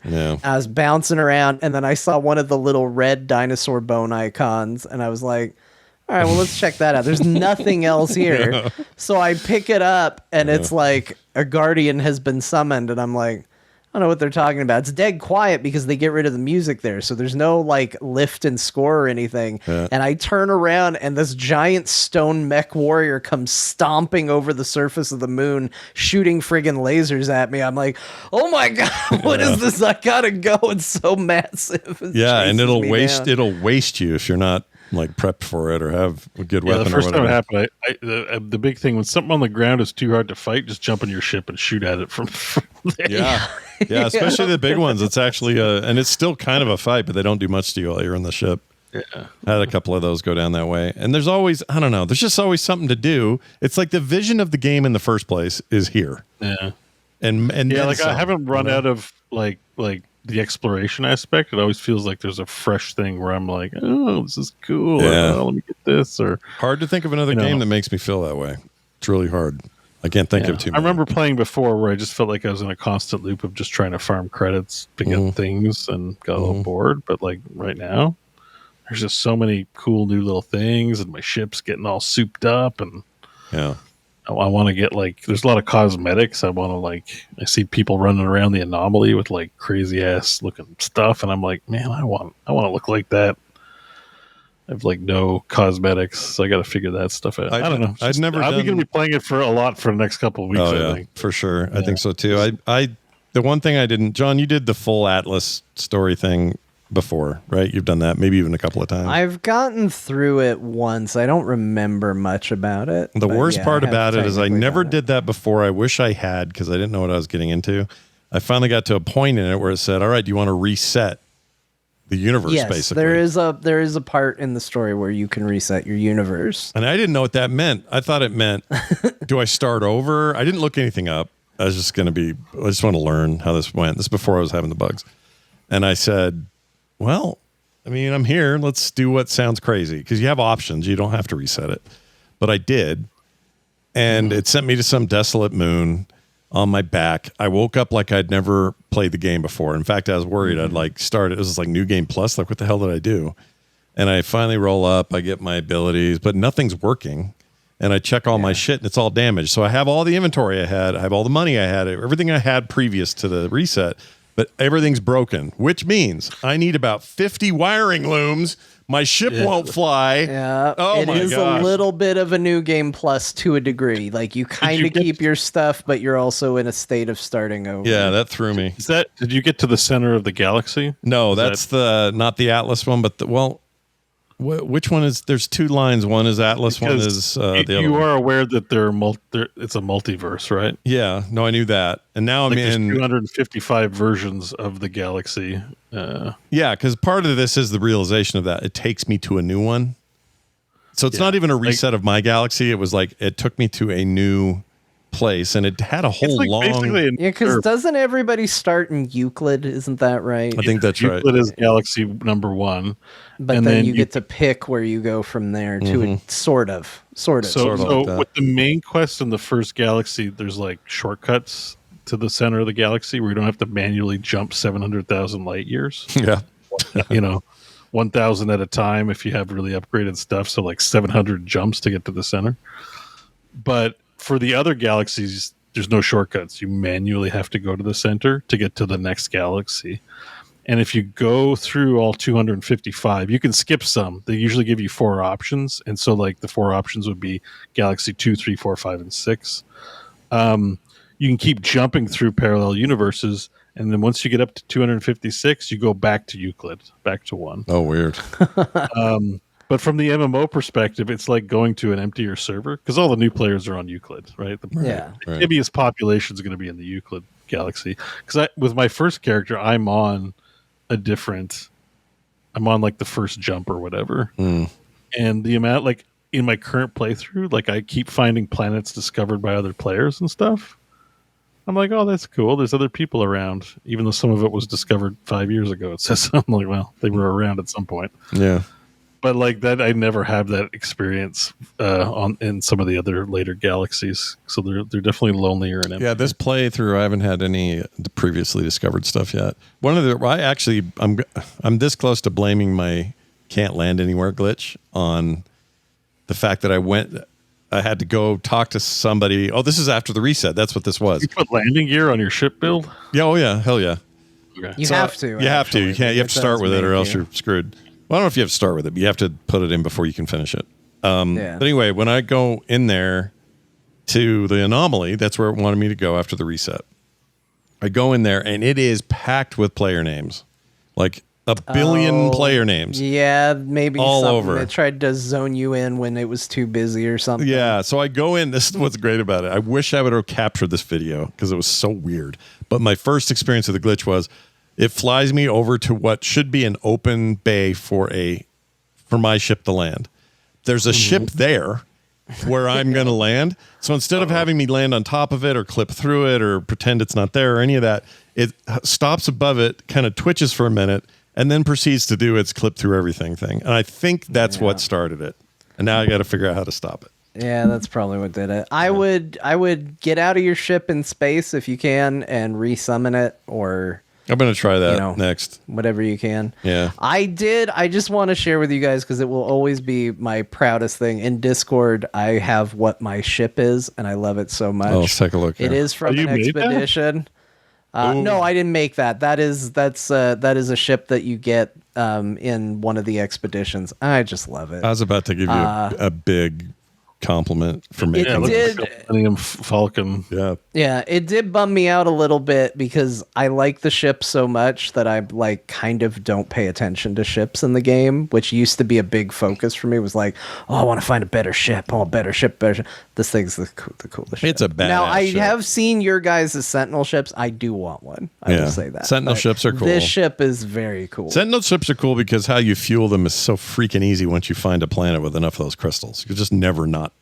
You just always have everything Also, you need. the cyberpunk way the display is actually covered when you get in, like the cockpit cover, and then it dissolves in this cool way. Yeah. That's I just like the awesome. sound it makes. It sounds Yeah. you know. And there are some amazing ships being built. If you just go to Reddit and look at some of those there, the ships people are coming up with are insane. I've seen I can't wait to dig in, man. I've seen entire like Transformers robots flying through space. Yeah, mine was named Shockwave. The only reason I don't have a picture of my Corvette is because I haven't gotten it to work.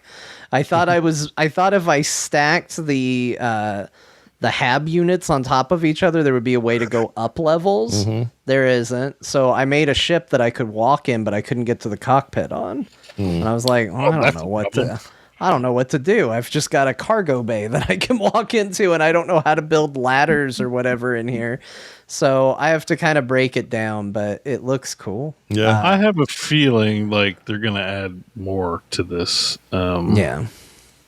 Oh, I don't. I have a think feeling they they're can. not just going to leave it as is. Like once we've got it in their hands and they fix the bugs, they're going to look at what people are doing and sort of maybe add some, the ability to move vertically between your HAB units, for example, or something like that. Oh yeah. And that might be there, but I just don't know how to do it. So, because I've seen things where it's like, well, that doesn't look like the cockpit is on the bottom level. And so, how are people getting to additional levels and floors? I just don't know yet. So, it might be in there. Oh, I see. Like the Wraith said, you add them once you're inside the ship. So, because you can build in the ship, it makes sense. You build the ship and then you have to build it when you're inside the ship. Yeah, But that's how I did the I just storage didn't in there. think of that because I would have assumed like, well, no, this is where I'm building the ship, so this is where I would put it. Yeah, you're not wrong to think that. It's not logical, but I did it by accident. I went in there, clicked it, and went, oh, there's storage shit. And then you just create these like piles.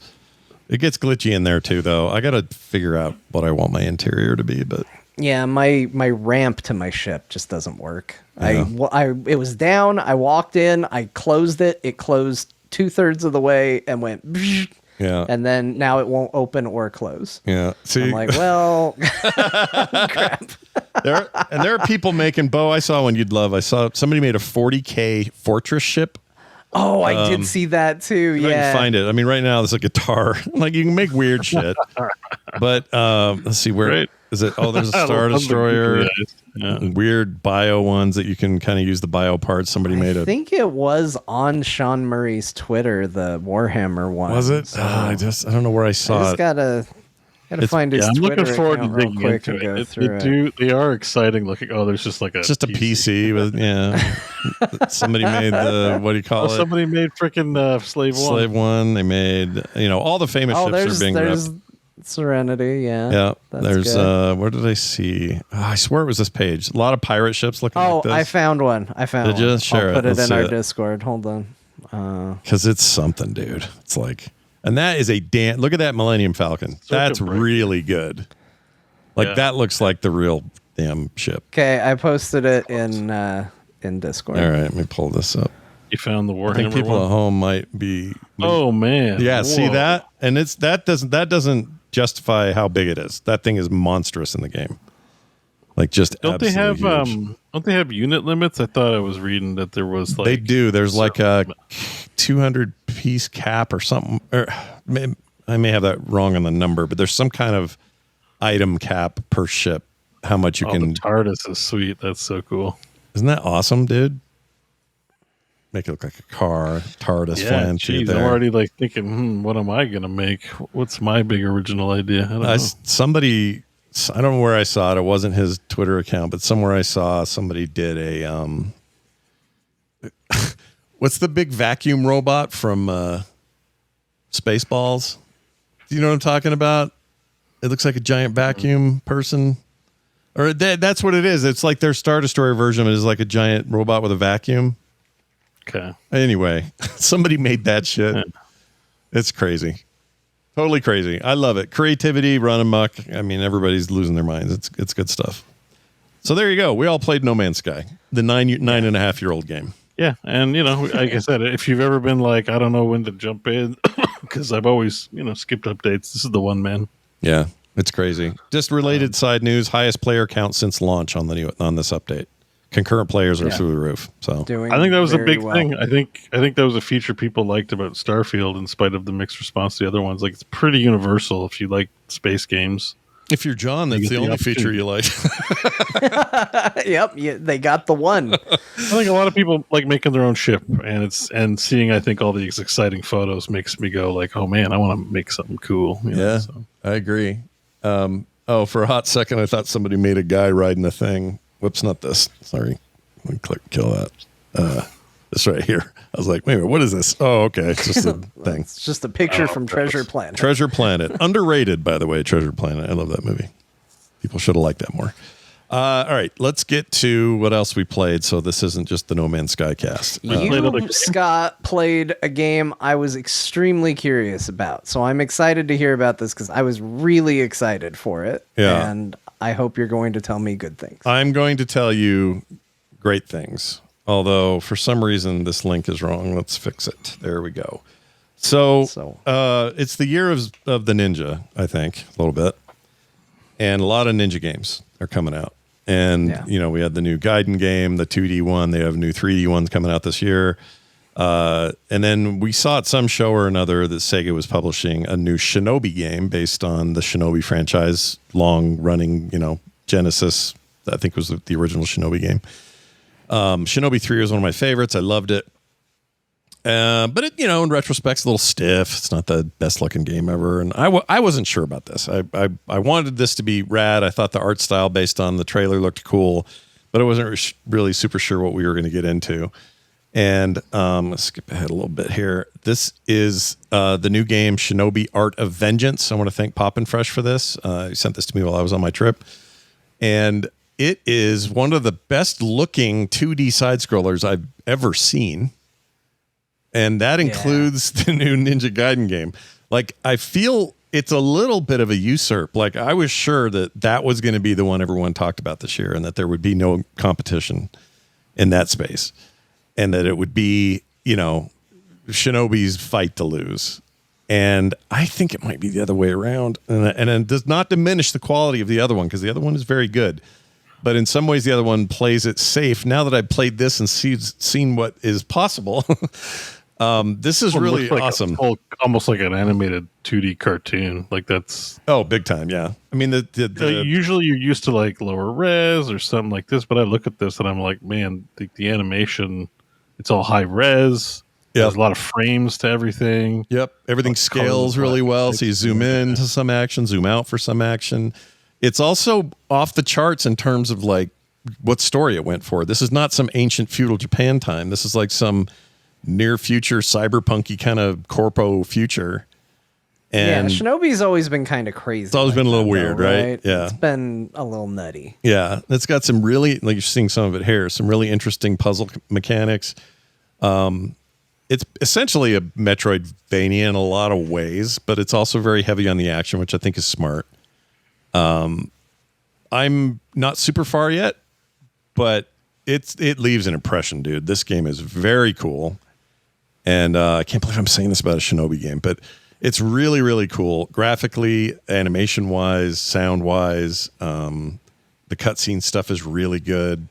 The story is over the top in a way that's super fun. I read somewhere it's controversial. Some players don't like how gonzo the story is, but I like it a lot. I kind of thought that was always a Shinobi staple. Like, a little bit, right? Wasn't the Shinobi games the one where you fought like Spider-Man and Batman? I don't remember that. Maybe they might have. There was something about there is that. something in this. I haven't gotten there, but I think you fight some weird crossover stuff in this one, and maybe that's part of that tradition. I don't know what that is though, so I can't even spoil it. I'm not sure what it is. I just heard that. Personally, I'm in on that sort of thing. I like it. And like, it's a video game. Let's get weird. Revenge of Shinobi. Spider-Man is a boss in the game using his webs. Godzilla is a boss in the game using his fireball attacks. Batman is a boss in the game using bats. Rambo is a boss in the game using his flamethrower. And Terminator is a boss in the game throwing items at you, but as you fight him, he later turns into his robot form. Yeah, it sounds like they really are going too crazy with this one. They were a little early. If anything, it feels like Sounds like this is Fortnite. Yeah, this is holding back compared to that. So I don't know what. Now, people granted, thought. that's just one Shinobi game, and maybe it was the exception, not the rule. But I have shared with you a picture of Shinobi fighting Godzilla because it's a real treasure. Oh my gosh! Check it out, you guys. This is amazing. This is my favorite thing I've seen today. Look at this. What? And it's not even like the cooled up version of Godzilla. It's the old school stubby arm, fat leg looking dopey suit Godzilla. That's amazing. You probably got one sound file. Yeah, rah. Anyway, I like it a lot so far. I will continue to play it. It is very cool. Looks, yeah, really surprised by it. I don't know what I was expecting, but it exceeded all I expectations. haven't played it, but the trailer surprised me too when I saw it. I'm like, damn, this thing looks Yeah, it really looks really good. really good animation. Yeah, I think Ninja fans are eating well this year.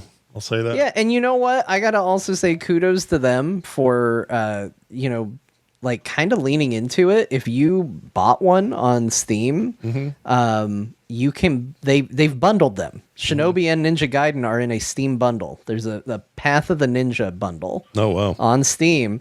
So if you already have Ninja Gaiden and you're curious about Shinobi or vice versa, you can buy the bundle and get whatever the game is you don't have for 10% off. Well, here's what that tells me. The Metroidvania side scroller action games right now have to band together to fight the Silksong horde. So they're all in it together now. They have to hold your interest while that game dominates for the next little while. It's neat though. I really, really like it. Would recommend checking that one out. The other one I played, very similar, funny enough, but it's also a game we talked about a while ago. I think when we saw it on an event stream, we all went, "Whoa, that's cool." I think I played this. I have it. Yeah, you own this because the guy I played it. guy who gave it to me said I was going to give this to all three hosts, but they already have it. I think Bo even has it. Yeah, I picked it up, but never actually played it based on John's recommendation. It's BlazBlue Entropy Effect. And I remember seeing the trailers for this and going, let me skip ahead. For some reason, they're on the start screen forever and ever. I don't know why. Okay, there we go. I guess the BlazBlue or BlazBlue. I don't know if I'm saying it right. I'd say BlazBlue. It sounds cooler. Yeah, I agree. It might be the tightest pronunciation, but it is. Let's see who gave it to me. It was Carnage. Thank you, Carnage, for this. It also includes Dead Cells crossover update. So there's the Dead Cells guys in this. And at first, I remember at the time going, wait, isn't this based on a series of games out of Japan or something that is all like gotcha, collect everybody kind of thing? And it is. But I thought BlazBlue was just a fighting game. I don't think it was gacha. Oh, was it a fighting game? That may have been it. BlazBlue is a fighting game. It's not gacha. Okay, I'm thinking of something else. But anyway, it feels like it. And the reason I didn't really balk at that is, as you can see here, there are 1 billion characters to unlock. There are so many. So to me, I went, oh, are we just doing a collect them all? But it's not one of those games where you had to pay anything. It is a premium game. You buy it, you play it. And the style in this thing, the graphical treatment, you can tell these people are fighting game experts because the moves are very fighting game satisfying, but not overly complicated like a fighting game can be. And I really think this is neato. I only play it enough to say it leaves a very strong early impression. I did the same thing, and just looking at it, I'm like, man, I gotta get back to this because this was very cool. Yeah, it was really neat. It's neat, and you know what it'll remind you of? This is the great thing about it is if you're looking for a little bit of the Hades vibe, the structure of it is Hades like. So yes, it's this 2D side scroller fighting thing with weapon power ups and all that kind of stuff that you would expect, but when you finish, like this guy, when he beats this creature or whatever he's fighting here, he'll then choose from a number of roguelike upgrades. So 3 things he'll get random upgrade opportunities. They'll pop up and he'll get to choose, well, I think I want this ice power. And then you'll run to the next stage and you'll start the next stage. It feels like one of those games in that way, but it also disguises itself as just a really good side-scrolly fighty thing. Again, I'm early, and there's story and some really bad translation, which is fun. Yep. Graphically, it's kind of mind-boggling. It's really pretty. It's neat so far. But again, it's like, man, we have an embarrassment of riches of these things. These side-scrolling, beautiful, freaking mechanically rich games like this. Just really, really good time if you're a fan of this stuff. Anyway, we'll play more, but just haven't had a chance to crack into that very much. And then finally, a big thanks today. I woke up to Silksong being in my library. I was planning on getting it, but by the very kind donation of our friend Shatterproof, it just showed up. And I think Shatterproof was that kind to all of us. Oh, good. Yeah. Well, see, there you have it. He knows there's 3 hosts, but it's also, yes, we're playing Silksong, guys. We can't not see what's going on, right? We have to. Who is out there mad that we're going to play it? I don't know. Probably John Jagger's the only guy. John Jagger's the only guy on the show who played it. I know. That's what's funny. So is Lovey. That's the irony of all this. They were taking bets on who played and who didn't. Yeah. And John's were the guy. they? What was It's their... me. Hollow Knight correspondent John Jagger played. Prevailing one I saw was that I wouldn't be playing it. But, Oh. I own both the first one because I bought it for myself a few weeks ago. Yeah. And haven't touched it. And now I have Silksong. And look, it's not looking good. How many... No Man's Sky is way more interesting to me than whatever. Yeah. How many nanites is Silksong going to generate for Bo and his galactic treasure? I mean, I just got a lot of games on the go. That's the thing. It's not a question of if there were no games and you showed me Hollow Knight, I'd be like, I'm going to play this video game because I like video games. Yeah. But, my library is just like, it's overflowing, you guys. Like, I also got gifted Dawn of War when I haven't cracked that open yet. I did too. Yeah. I haven't cracked it open yet either. I have lots of time to play video games these days, but I still, I'm very focused, and it's hard to, it can be challenging to spread out that love. I think John's the one with the early Christmas. We'll get to that in a second. Good Lord, this list.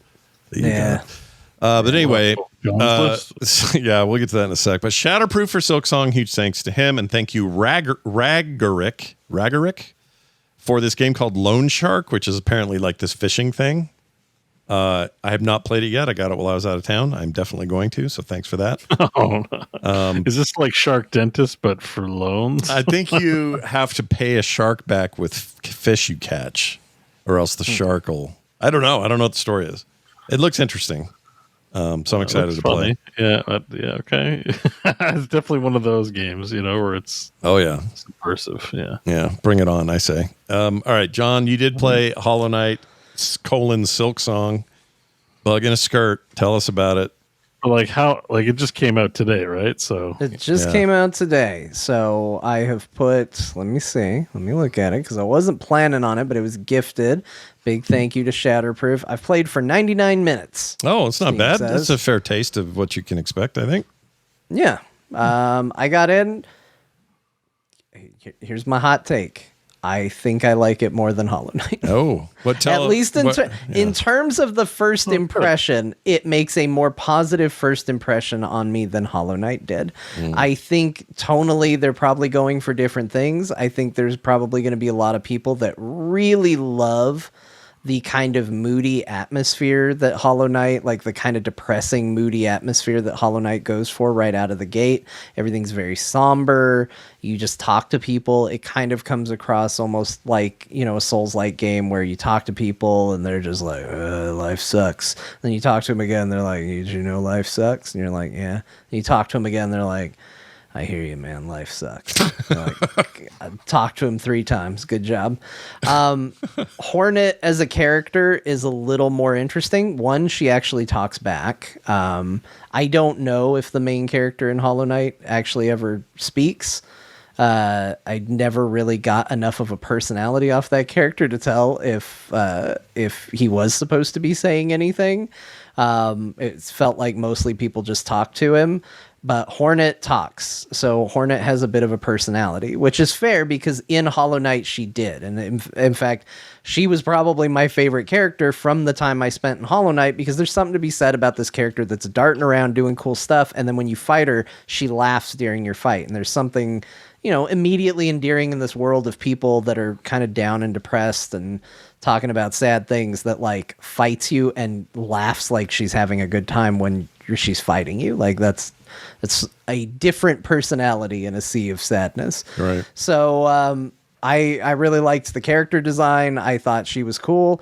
It's still, again, it's not my favorite art style in the world, but I do think this game actually looks better than Hollow Knight. I don't know what they've done with it. Like, I don't know enough about the art and how it's made and how the game was done, but there's something about looking at it that's a little more appealing. There's a little more life and vibrance to it. Like, there's a little bit more quirkiness to the characters. Again, with where I got in Hollow Knight, everything was somber. Mm-hmm. So far in Silksong, I've run into some like fun carnival folk. It feels like I've found some cute things, some fun things. There was this little bug that I really like who was like, hey, if you want a door to open, you have to sing a song to it. And she was just singing to the gate to try to get it to open. Aww. And then I went through a big series of fights and all around, and I opened the gate for her, and she's like, yay, my song opened the gate. and she's like, thank you, gate, and was so happy. And it's like, there's just a little more positive personality that speaks to me, at least. I do think it would be a very funny narrative if for some reason all the Hollow Knight fans hated this game and I liked it, which might be what ends up happening, but so far I really like it. Now, the cool thing about it is it doesn't feel like just more Hollow Knight, which is what I thought it might be. Like, oh, we put a different skin on what you were doing before. But they've already changed it up, and it did make me a little concerned. I was like, uh-oh, am I going to like this game? Because one of the big parts where Hollow Knight started to click for me was doing the downward attack to like pogo stick, like, the old DuckTales game. Oh, right. Like you could down attack while you were above something, it would pop you up, so you could kind of do this little pogo jump. And I went to do that on one of the first enemies I fought in this game, and Hornet goes down at an angle. She doesn't go straight down. And I was like, oh, that's a big change. I don't know if I can get used to this. How do I feel about this? I'm not sure. But as I've gotten used to it, and the game gives you plenty of challenges to use it in a different way, I'm like, oh, you know what? I'm getting used to it. It feels good. And just like the first time I discovered that I could do that little pogo stick attack to get over spikes, same sort of deal. All of a sudden, the game gave me something to do and a challenge, and I overcame it. And I was like, oh, I'm very proud of myself. So in terms, again, I haven't gotten very far in Hollow Knight, so my knowledge of Hollow Knight overall is very limited, and I haven't gotten very far in Silksong, so my knowledge in Silksong is very limited. But of those limited experiences, I am enjoying Silksong more and having a really good time. Not that it has to compete with itself, but just a lot of people were like, let us know even if you hate it. And it's like, so far, I'm having a good time. And I was feeling the pull to get back into Hollow Knight. No Man's Sky was a big detour for me, but I kept going like, I should get back into Hollow Knight. I should get back into Hollow Knight. Now it's even looking a little worse for Hollow Knight at this point, because while I'm going to keep playing No Man's Sky, I will say I have more of an urge and desire to keep going in Silksong at the moment. That makes sense. I think you and I have kind of landed the same on the first game, so my guess is this is good news for me, that I'm actually going to enjoy it. So I'm looking forward to cracking it open. How quick do I get my map? I know it's a weird, petty thing. It actually feels like it takes longer. So I'm just going to warn you. But it feels a little more linear at first, too. So it's a little bit of both. The experience at the beginning feels a little more guided and a little more linear, but it also takes you longer to find your map. That said, you find your first map vendor. They sell the maps, they sell the compass. They are still, if you want to know where you are on that map, you either need to learn how to read a map or take the hit and equip a compass token, which I have to do because I think I'm good at reading maps, but then I try to read the map and it doesn't work. I still don't love it, but you know, I've accepted that is a part of this series, and that's fine. You know, I will say the new map maker in this is cooler than the other map maker. All right. Like, she's a warrior, but she's like, I go out and map dangerous areas for my tribe. She's not like the nerdy little humming bug that's just like, it's not. I like her better. Well, She's currently scoring 97 point something in positive. It's already at an overwhelmingly positive review on Steam. It's doing well on other sounds like platforms. people like it then. All right. I think we're going to be okay.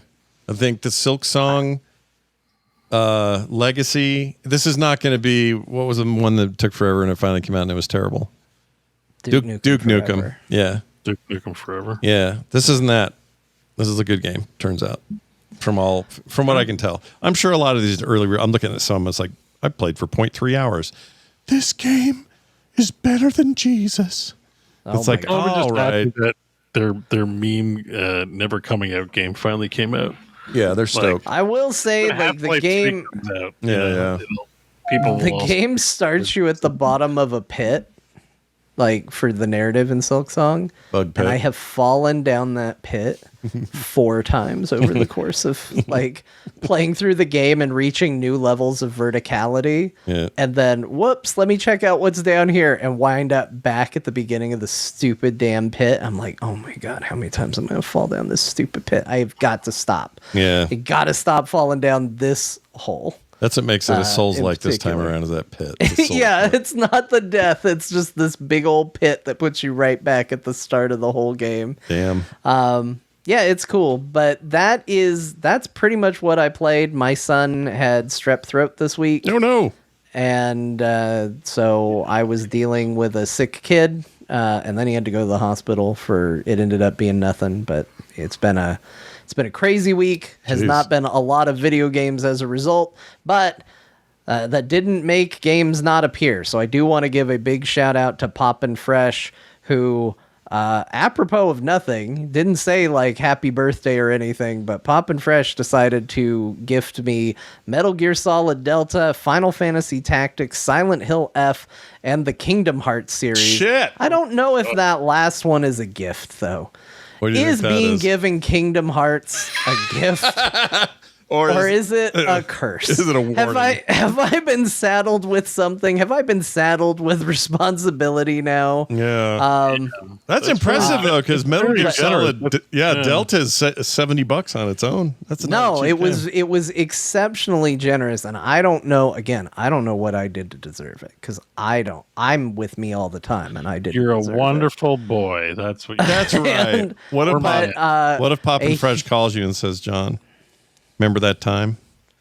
I'd like a handy, Yeah, please. it's like, I need a kidney now. A what? I said a handy, but maybe a kidney would have been better. What if he wants a kidney from you? Well, are you going to say yes based on this generous gift? I don't know. I feel like I Say no. need to save my kidneys. Say no. I mean, if you like, I've said it many times. If you need the money, Yeah. okay, please Don't give it to me. Save it and use it for your needs, for your future. You know, we're very grateful, but I don't want. If you're buying games for us, just know it's like you're kind of lighting your money on fire. I mean, we appreciate it, but I can't get to all of them, and I certainly don't want anyone to be going without or hurting their own selves. Yeah. But some of you are very enthusiastic, and it's not to discourage you because I love free games. Yeah. But, you know, Just know- just make yeah. sure you are taken care of first. If Yeah. you're going to do anything, just sub to the patron, and that's enough. Yeah. But I will. an exciting. It's been a wild ride this year with all the generous donations. Let me tell you. Yeah, 2025 has been Yeah. very nice that way. Really appreciate it. I did have a fun morality debate this week because I went to the store to get my son some medicine because he was like, Dad, I hate the grape medicine. And so, like, That's just the best to avoid, stuff. avoid having to hear about it. I went to the store to get a different flavor ibuprofen. And What? You can get flavored ibuprofen? Well, yeah, the grape stuff well, for yeah, kids. for kids. Yeah, for kids. Yeah. Oh, 'cause they So, chew it. Yeah, okay. Sorry. so I went to the store to get a different flavor because grape has proven very unpopular. And so while I was there picking up supplies for the sick kid, I went out, went to take the cart and load it all up into the cart. And in the shopping cart, what I thought was a receipt was actually a lottery ticket. Oh, shit. For what was, I don't know if somebody won or not, the $1.4 billion Powerball. Yeah. And this led to a discussion on what would we do if this ticket that I didn't buy but was in my shopping cart won. It didn't, Interesting. by the way. Wait, But- it mistakenly ended up in your? Yeah, somebody just left it in there. Somebody just left it in the cart. You sure? Like I took the cart and I was like, oh, somebody left their receipt in the cart and went shopping. Yeah. And I went shopping with it. And then when I got there, I went to throw it away so I didn't leave it in the cart. And I was like, this isn't a receipt. This is a lottery ticket. And they didn't sign. You're supposed to write your name and phone You're supposed to number on write the back of Poppin' the thing. Fresh right on the back of the card. Yeah, Poppin' Fresh probably. If they don't write their name on it and they lose it, I'm sorry, but how are you going to figure out who that belongs to? It's yours. That's now. true. Well, that was the thing. We talked about it. And we were like, "What do we do?" And say, I do know a couple people who work at the store, and say like, because they wrapped the ticket, and this is why I thought it was a receipt. They wrapped the ticket in the receipt, so it Okay. was just wadded up. Yeah. And they had clearly picked their numbers. They didn't do the auto pick. They picked specific numbers, but they paid in cash. So I didn't have any way to like tell a name or a credit card information. Okay. And I thought, maybe I could put the word out to somebody at the store that would not advertise it. Because as soon as you say like, hey, everyone's going to come forward, right? Yeah. But like get the word out to someone there and say, hey, if anybody comes in and says, I left a lottery ticket here. See if you can find out what numbers and find a way to get me their information. Yeah. I mean, if you're in a small town and it was Rory who bought the lottery ticket, Rory. there's like 50 Rory. people in your community, Yeah. okay. But if you're in a big city, like, how are you going to figure that out? Yeah, I don't know how you would No, either. it's true.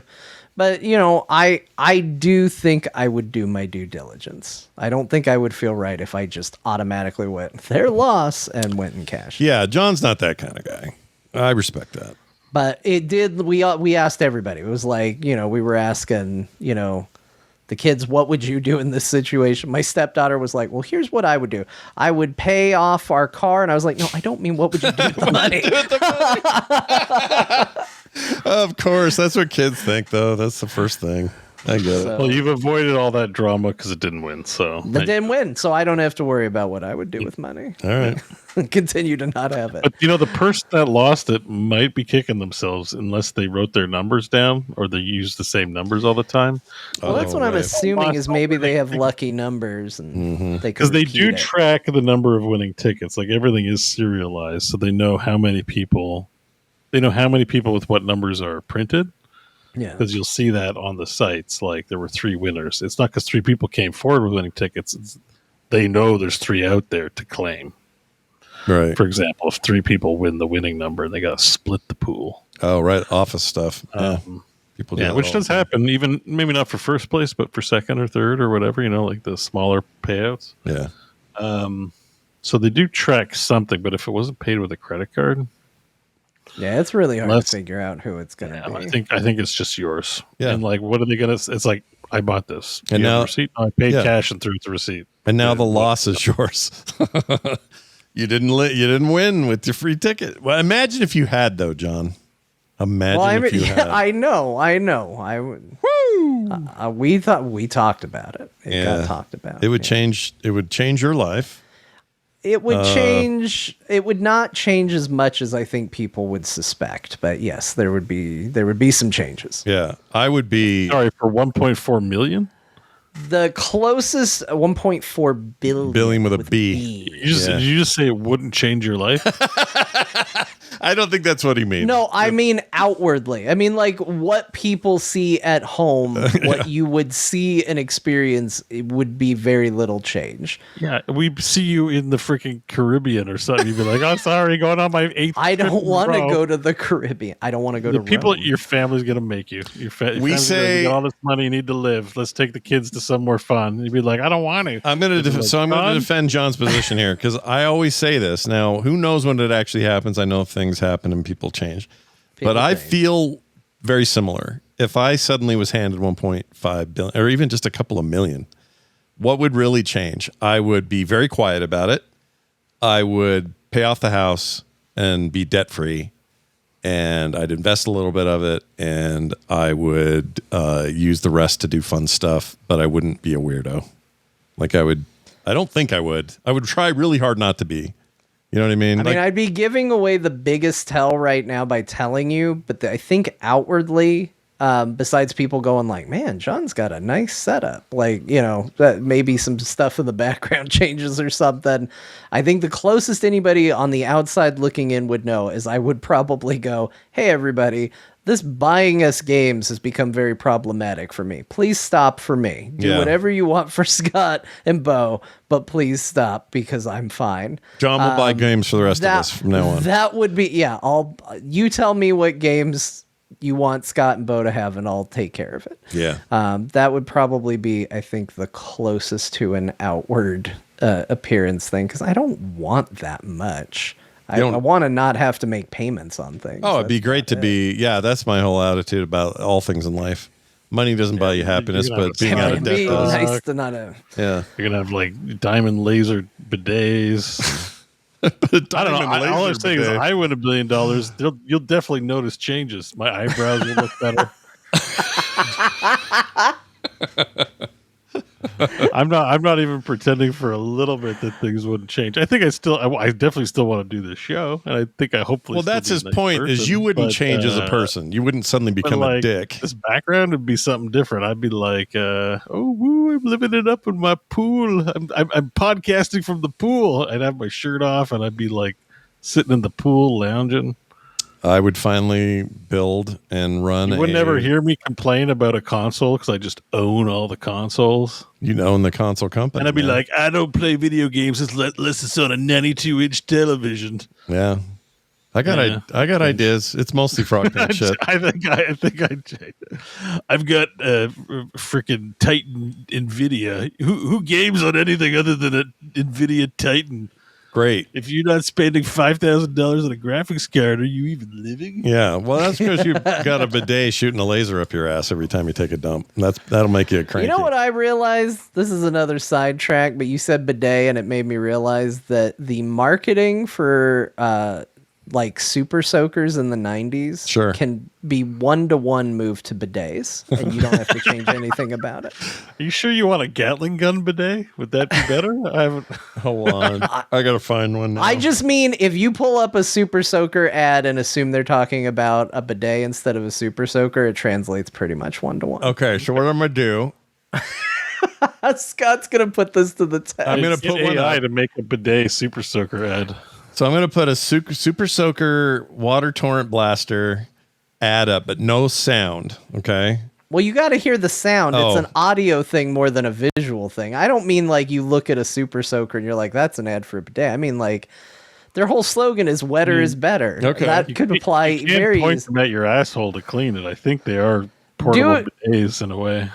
Do a search for 90s super soaker wetter is better commercial. All right, let's do 91 or so. There you go. This is probably closer. I forget to invite you to the pool party. Hold on. Well, maybe next year. On those occasions when you need to make a big splash, there's the Super Soaker 100. It has a powerful air. This is a fuzzy ass commercial.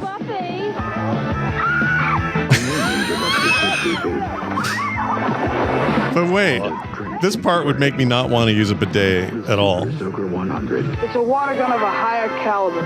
Also the 50 or the ultimate. Okay, so that didn't have your slogan in it. Let's see. No, but it didn't need it. If you want to make a splash of a bigger caliber, use the Super Soaker 100. That could be applied to a bidet just as easily as a squirt gun. Oh, that's a fair point. Sure.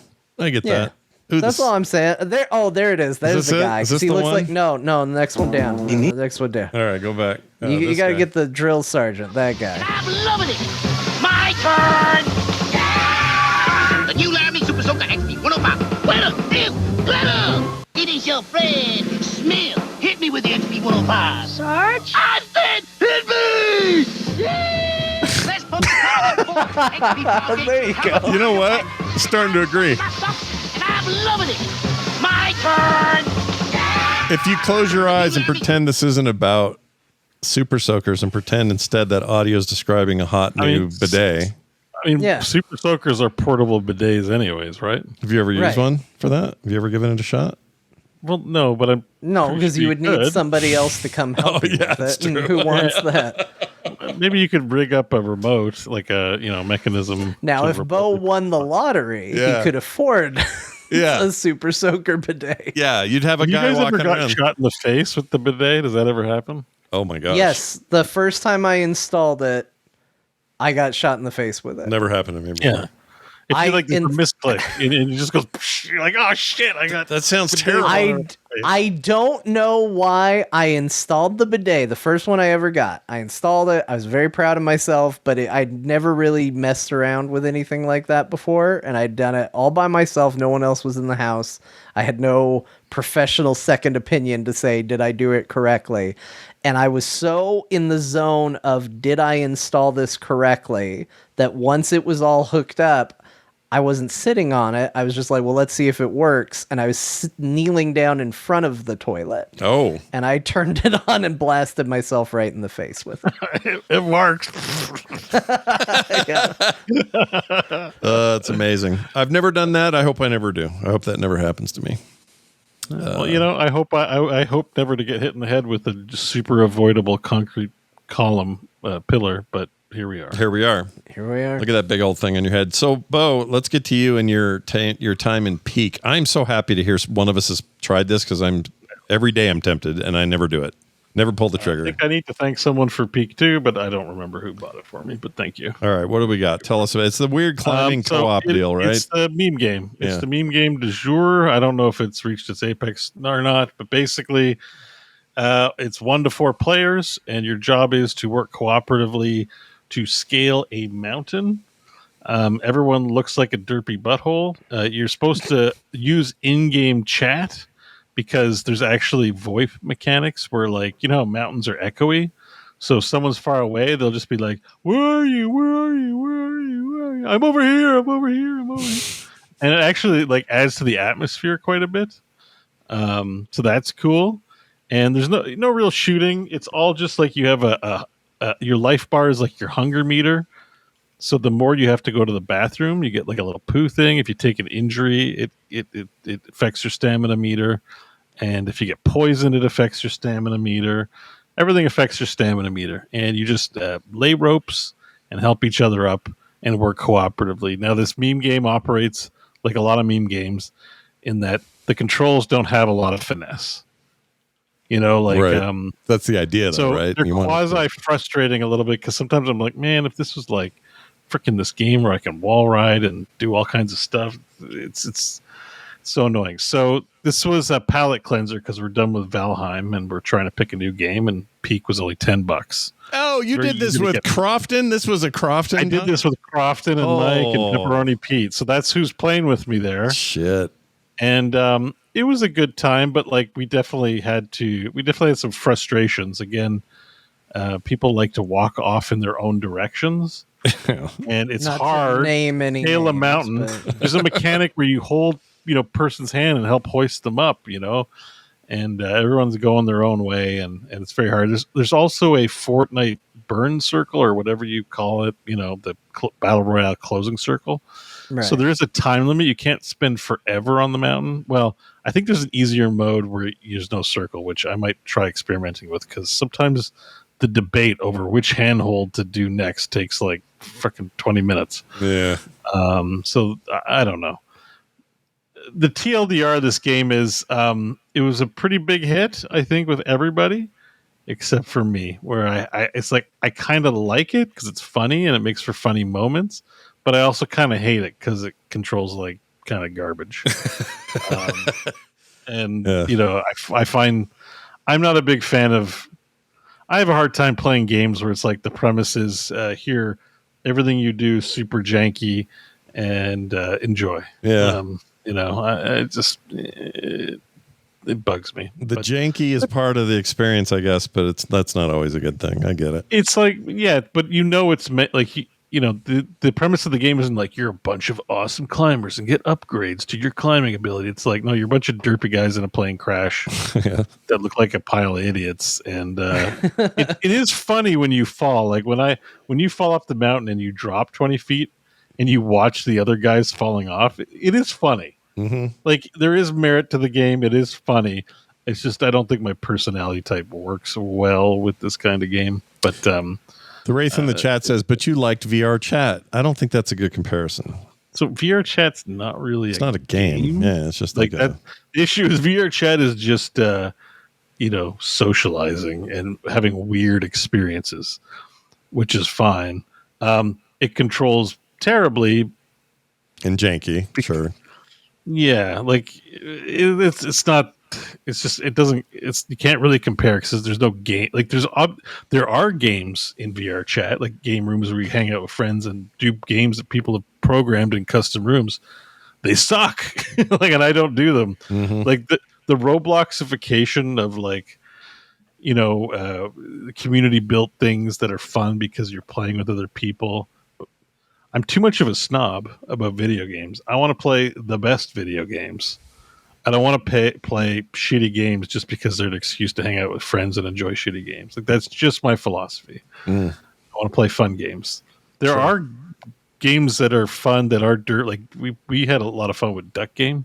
Oh, Duck Game's great. That control's pretty good, and it's also funny. So it is possible to make games that are both. Yeah, but this is not one of them. This game's sort of. Your favorite streamer is supposed to put this on and make funny clips and yeah, it's a meme game. Things. And just mountain climbing is just not really my jam. But I can't complain about it. Like it's for $10, the developers did a great job putting together a co-op experience. Like it's no bugs, it's slick. There's mechanics to revive and stuff. Like it's all right. Yeah, it's like $7.99 here in the States, super cheap, and it does what it's supposed to do, and that's probably. I have a feeling I'll be playing it more because, like I said, it was a hit with everyone else. Yeah, everyone else really loved it, and I was, I'll play it. I don't always have to be the picker of games. If everyone loves playing it, that's fine. Right. Yeah. Well, I can't wait till Croft and get you all killed, and then you tell us stories. That's what I like. Well, he doesn't get us all killed, but he had a funny moment where, like, we're all trying to help each other climb up, and I turn around, and he's just his guy looks like for some reason a little boy, and he was just stuffing his face with food. And it was just the funniest thing. I think I'll go out and clip. There were some funny, like I said, there are some funny moments playing that game and failing. But I feel like the frustrations outweigh that. But still, yeah. Have you used? You're using OBS, right? Just curious when you stream. Yeah, I use Streamlabs for streaming. Streamlabs, okay. I don't know. Streamlabs. I use OBS for the podcast. Streamlabs may work too. I don't know if this is in there, but they're the replay buffer feature in OBS I started messing with. That's why you're seeing so many of these shorts come out of like funny stuff that happens there on the show. I'm not doing much work for those because literally, if you guys say something funny, shadow play on OBS. It's just like that, yeah, and it's great, freaking great. So you should look into it for your stuff like that. The thing about I keep sticking with Streamlabs is I set my stuff up and it's like I gotta export it and set it up in OBS. Mm-hmm. But what's nice about Streamlabs is they save all your assets server side. Yeah. So it's always I'm lazy and it's always a convenience thing for me where like all my settings, even if I delete or format my computer or go on a fresh computer, like all my settings are saved. They're not saved locally. They're on the server side. Yeah. And they may have this feature. I not looked into Streamlabs. So if they have it, they may have a plugin. Like there's got to be something. Plugins are harder. They're weird about the plugins. Like I do want to switch eventually to OBS. I just keep staying with Streamlabs. Yeah, it's all good. Sometimes change is a pain in the ass. I get it. It's mostly just a priority thing. I'm like, but I use OBS for the show like that. Yeah, these work really well. So if John says something weird or funny, like the other day, I'll just kumquat. I'm going to share what. That might encourage me to change. I'm glad you said it because that's like a really useful feature. Oh, it's very useful. Yeah, it's changed the way I do short form content because I don't have to go hunt for it. It just is there, and I have it. Yeah, and then you just you can even if you don't edit it, you can just upload it into a show. Yeah, and what I usually do, I'll get like 5 or 6 of these per show at whatever show I'm doing, and then I'll put them in a little folder, and then later go and just pop them up. Although I've been adding subtitle stuff, and it's all I kind of have a workflow that makes it really fast, so it's not a big deal either way. But it's just been great because otherwise you got to hunt stuff down, or someone will say, "I can't believe you guys didn't capture out that one bit," and I'm like, I don't know when that was in the 4-hour chunk of content we made, but now I got it. It's right here. Bo, what else did you get up to? Mortal or Metal Eden? What the hell's this? A game. Well, this one's been on my radar because it was announced at one of these game shows we watched, and so I wishlisted it and been waiting for it for a while. It is a first-person shooter, not a boomer shooter, but basically a cyberpunk style Doom. But cyberpunk's not quite right. It's like a futuristic. Remember that movie Blame or Blom? I'm not sure how you say it, but Blom. Blame. Yeah, it's basically this endless city, and there isn't much in the way of like, I don't know, NPCs or whatever. It's just there's this crazy big city. There's this weird guy, pretty like good voice acting called Nexus that talks to you in cryptic ways about the way the world works. But essentially, if you want the TLDR, it's basically like Doom,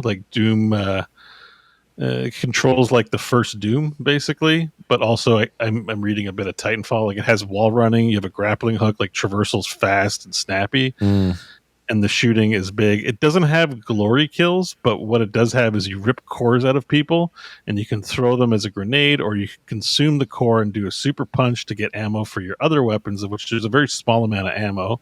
That's rad. But I've only played the prologue and the first mission, and the game, they say, is pretty short. It's like 8 missions, but the missions are quite long. But it plays real smooth. It's real good. Like it's this looks basically awesome. Think of like Doom, Titanfall 2 with a cyberpunk skin, and also your character, who's kind of basically Battle Angel Alita, can turn into a Metroid ball. Now, it's not a Metroidvania where you're doing like Metroid Prime things, but I think for some reason, I haven't played farther than this, you can turn into a ball and electrocute people. Oh, that's cool. I'm down.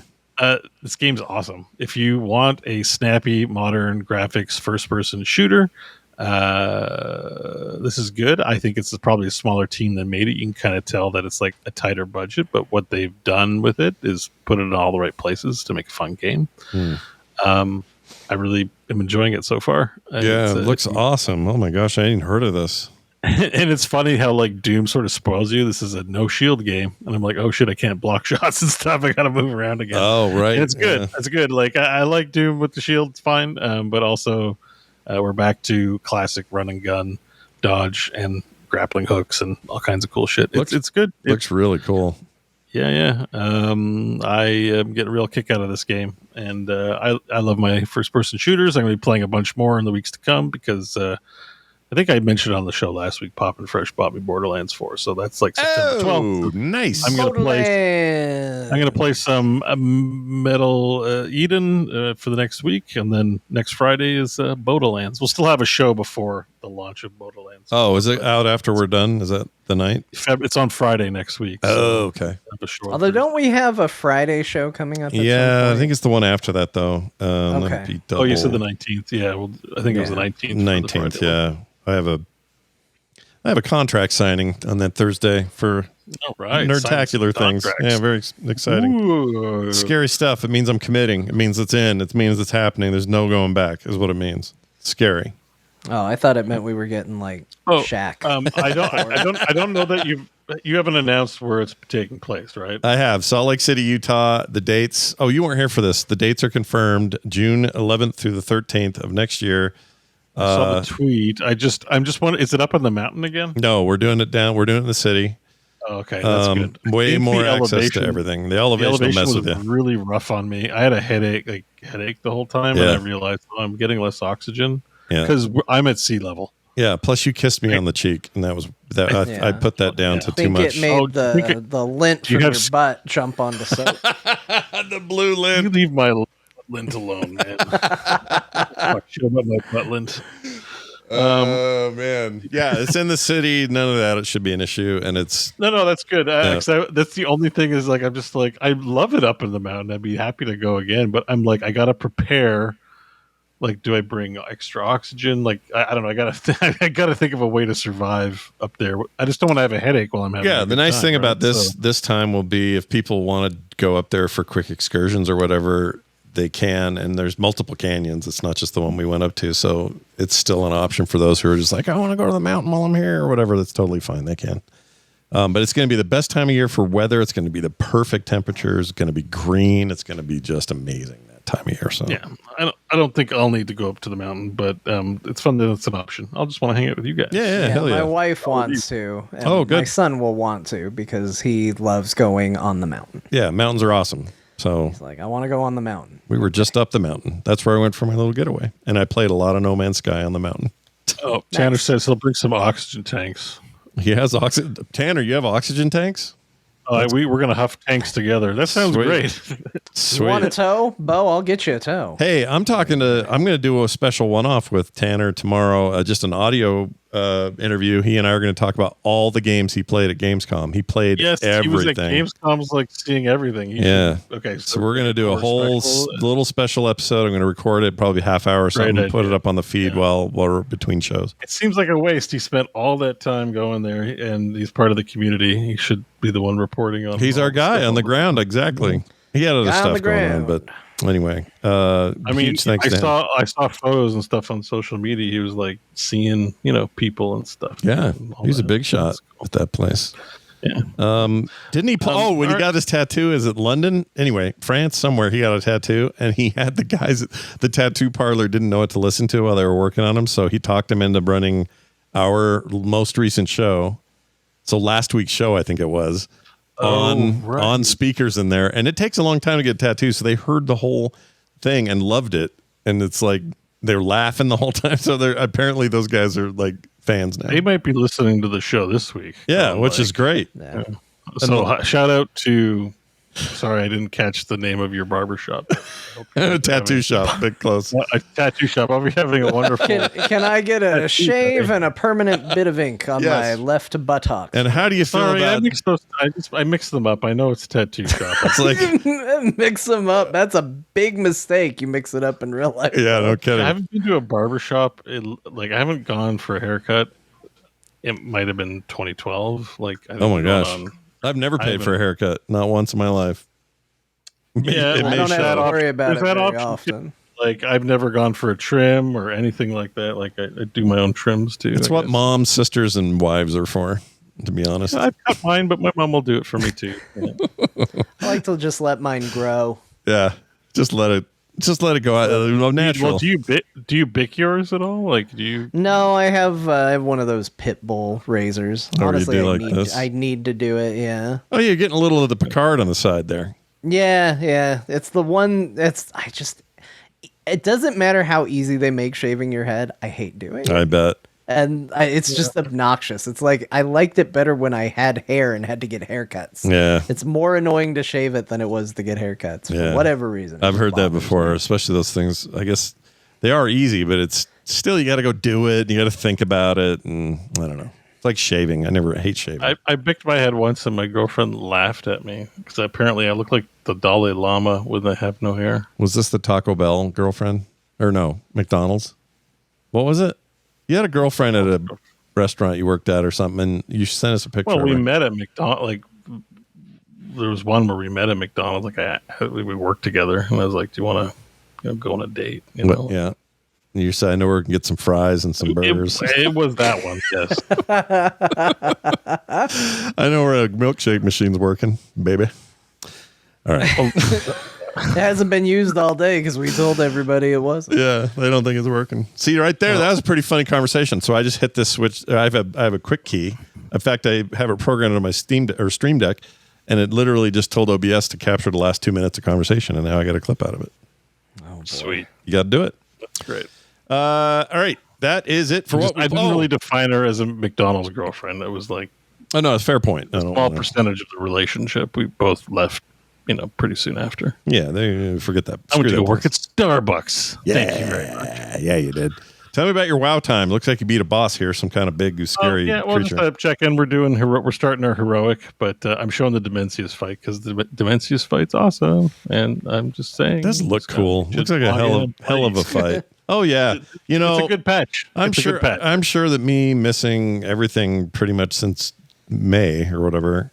I'm sure I'll be all prepared, and I'll just get in there. Well, Undermined is whatever, but oh yeah, it died. It was a fun flying section, but I hit a boulder. It's like No Man's Sky, except very hard to control.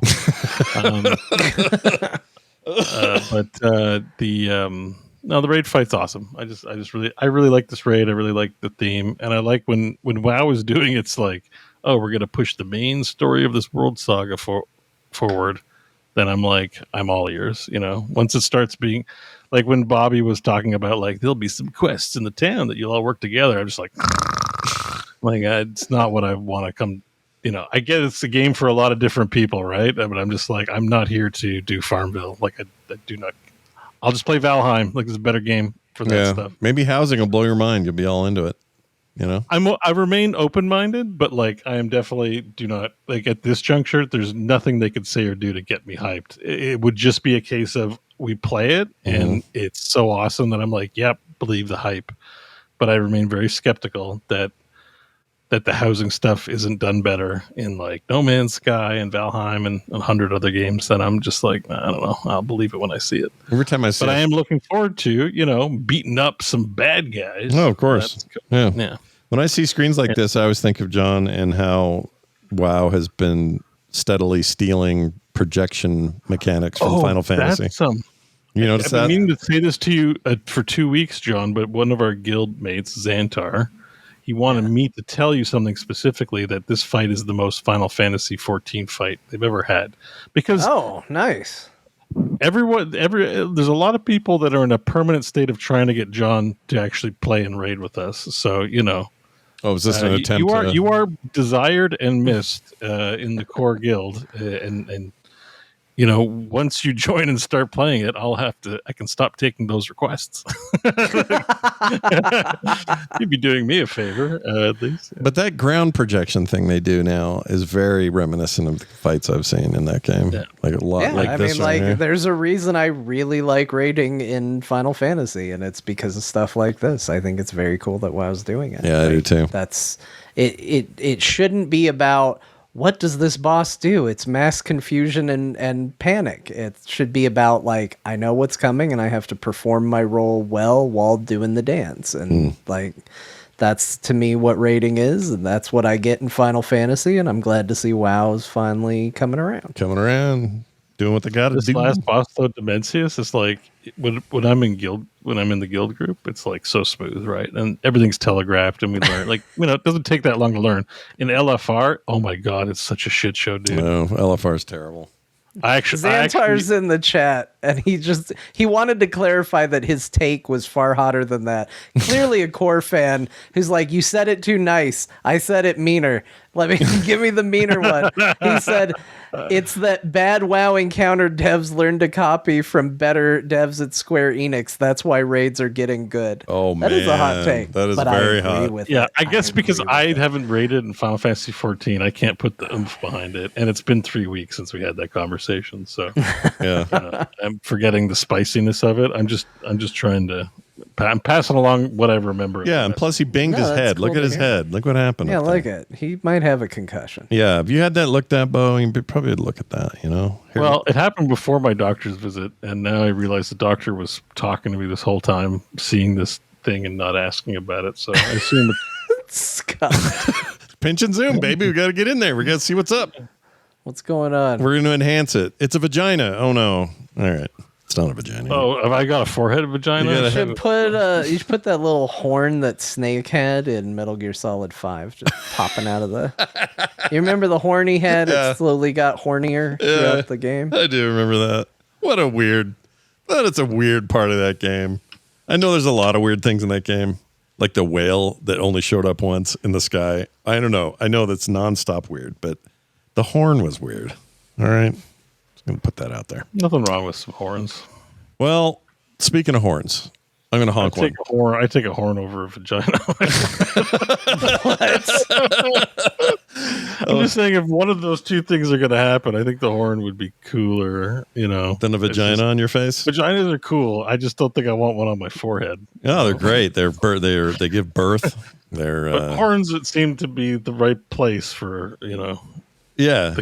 The forehead seems like the right spot for it to be useful. Yeah, for this thing right here, for it to truly shine, a little horn coming out of there would go a long way. That'd be great. What if I had one horn? I would be like a unicorn. Yeah, unihorn.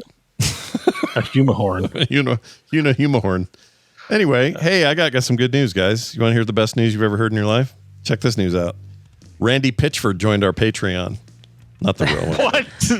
Thanks, Randy. Yeah, thanks, buddy. Randy, after all that shit we talked about, he's a good sport. He's a great sport, and he's got Borderlands coming out. He's feeling confident, so he signed Borderlands. up. I'm for all this that said, I'm a stalwart Borderlands enjoyer. So yeah. If it is in fact the real Randy Pitchford who signed up, here's my message to Randy. Yeah, go. Randy, congratulations on Tales of the Borderlands, which I know your company didn't make, but it was the best Borderlands product ever made. Yeah. I hope Borderlands 4 is successful. There are 3 hosts on the show. That's right. Randy. P.S. There are 3 hosts. Randy didn't give me Borderlands. Poppin' Fresh did. Yeah, no. Okay, but there's still at least 2. And Randy, you know what? You're so laissez-faire about how expensive your game. I'd pay $150 for Borderlands 4. You could buy Scott and I, Borderlands 4. You could just leave a flash drive with 2 codes on it.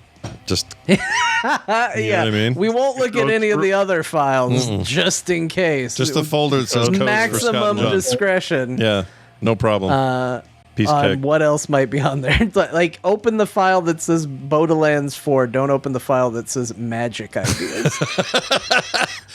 You guys, what if there's a medieval times in Borderlands 4 and like your mission is to be great. Secure a USB drive that Mr. Torg left? That'd be great. What would they call it though? Well, they can't call it medieval times. They'd have to call it Borderlands. They come up with some funny name like meat evil times, right? With the meat wizard's table or something. Yeah, something dumb. Well, if this is indeed Randy Pitchford, he joined us. So did Jeff McNeil and Carl W., which I assume is the ghost of the recently departed Carl Weathers, actor and famed actor. That's what he did both times. Anyway, I have no idea. He was well known for acting and also his stint as acting. As an actor. Yeah, it's crazy, those 2 things. Anyway, so Randy, if that is your real name, I highly doubt it is. Jeff and Carl, thank you for joining us at patreon.com/core show, where you will now get no commercials or ads of any kind, pre-show content every week, monthly art in the mail, and post specials on the monthly. That's patreon.com/core show. Sign up today. We'd love to have more of you in there. I think it's going to do it for us, but to get out of here, we are required by law to let Grandma take the mic and tell us what video games we played this week. Grandma, take it away. Well, you forgot. They forgot. Everybody forgot. So here's the games they played. No Man's Sky. They talked about it for about as long as we talked about news in World of Warcraft. Shinobi, Art of Vengeance. That was the ninja game that Scott played. Yep. BlazBlue, Entropy Effect. Hollow Knight, Silksong. You probably already have it based on what I'm hearing. Peak, Metal Eden, and the World of Warcraft. Oh, man. Look at the way you ended that. I like that. All right, well, that's going to do it for us. Thanks, everybody, for listening. Go play some fun games this week, and we'll see you next time.